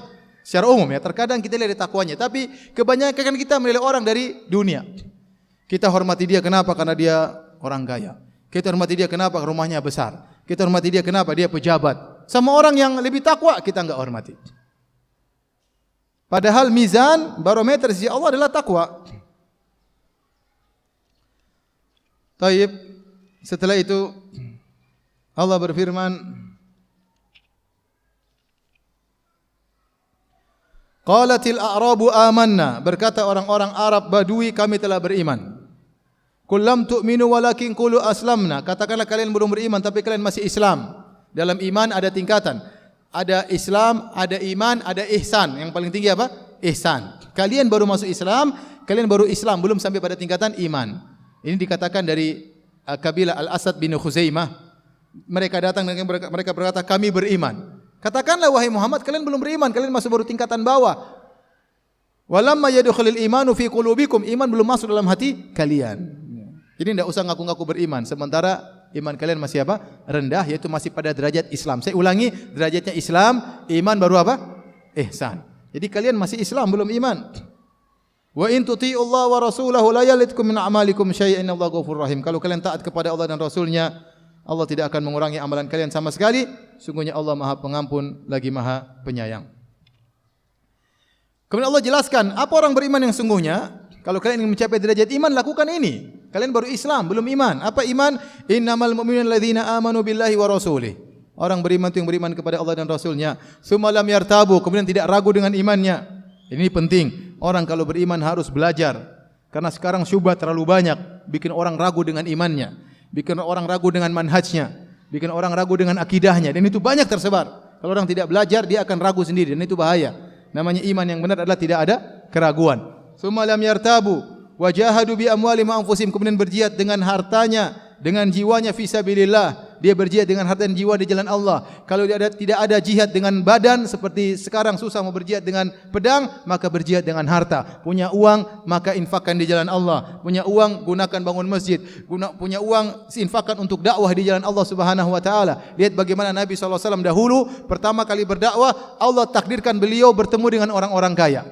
Allah takdirkan beliau menikah dengan Khadijah, saudagar wanita yang kaya raya, yang semua hartanya dia kasih buat Nabi sallallahu alaihi wasallam. Jadi kalau antum jadi ustaz, kebetulan dapat istri kaya raya, ambil itu. Terus ambil hartanya buat dakwah. Kemudian Nabi ditakdirkan punya teman kaya raya, Abu Bakar kaya raya, saudagar. Kemudian Utsman kaya raya. Siapa lagi? Abdurrahman bin Auf kaya raya. Ternyata Nabi di awal dakwah kebetulan Allah takdirkan beliau bertemu dengan orang-orang yang mau menginfakkan uangnya di jalan Allah Subhanahu wa taala. Makanya dua-duanya penting. Kalau antum punya duit tidak bisa berjihad dengan pedang, maka berjihad dengan harta. Kalau antum tidak punya harta, tidak punya pedang, punya ilmu, berjihadlah dengan apa? Ilmu. Itu tanda keimanan. Ulaika humus shadiqun, mereka adalah orang-orang yang jujur iman mereka. Kul atu'allimuna Allah bidinikum wallahu ya'lamu ma fis samawati ma fil ardi wallahu bikulli syai'in alim. Apa kalian mau mengajari Allah tentang agama kalian? Tidak perlu kalian bilang kami beriman atau enggak, Allah lebih tahu. Bahkan Allah lebih tahu bukan cuma tentang kalian, tentang hati kalian. Allah tahu semua yang ada di langit dan di bumi, dan Allah Maha mengetahui atas segala sesuatu. Kemudian Allah Subhanahu wa taala berfirman, biar cepat selesai. Yamunnuna 'alaika an aslamu. Mereka, apa bahasa Indonesianya? Saya lihat terjemahnya dulu ya. Al-man itu merasa punya budi ya. Mereka merasa telah memberi nikmat kepadamu. Maksudnya merasa memiliki budi kepada Nabi Muhammad, memiliki jasa. Yamunnuna 'alaika an aslamu. Mereka merasa telah memberi jasa kepada Nabi sallallahu alaihi wasallam. Ini datang kepada tadi Bani Al-As bin Ibnu Khuzaimah karena mereka masuk Islam tanpa perlu diperangi. Sebagian kabilah-kabilah lain melawan dulu, melawan akhirnya belakangan baru masuk Islam. Mereka ini masuk Islam langsung. Tatkala mereka masuk Islam langsung, mereka merasa pede dibandingkan kabilah-kabilah yang lain. Kata mereka, ya Rasulullah, kita beda dengan yang lain. Yang lain dulu masalah sama anda ya Rasulullah, kami langsung masuk Islam. Seakan-akan dia punya jasa kepada Nabi SAW. Maka Allah tegur. Kata Allah, yamunnuna 'alaika an aslamu. Mereka merasa telah memberi nikmat kepada engkau dengan Islam. Qul la tamunnu 'alai islamakum. Jangan kalian merasa punya jasa dengan masuknya kalian ke dalam Islam. Balillahu yamunnu 'alaikum. Dan justru sebaliknya, kalian masuk Islam itu anugerah dari siapa? Allah Subhanahu wa taala. An hadakum lil iman. Di mana Allah berikan kalian hidayah kepada iman in kuntum shadiqin. Kalau kalian benar-benar jujur iman kalian, innallaha ya'lamu ghaibas samawati wal ardi wallahu bikulli basirum bima ta'malun. Sungguhnya Allah mengetahui perkara yang gaib di langit yang bumi. Jangankan yang terlihat, yang kita lihat, yang gaib saja Allah tahu, yang di langit dan di bumi. Wallahu basirum bima ta'malun. Allah Maha melihat apa yang kalian lakukan. Demikian saja kajian kita. Alhamdulillah akhirnya selesai. Tidak usah ada tanya jawab ya. Sampai sini saja ya. Demikian. Subhanakallah bihamdik, asyhadu an la ilaha illa anta, astaghfiruka wa atubu ilaik. Assalamualaikum warahmatullahi wabarakatuh.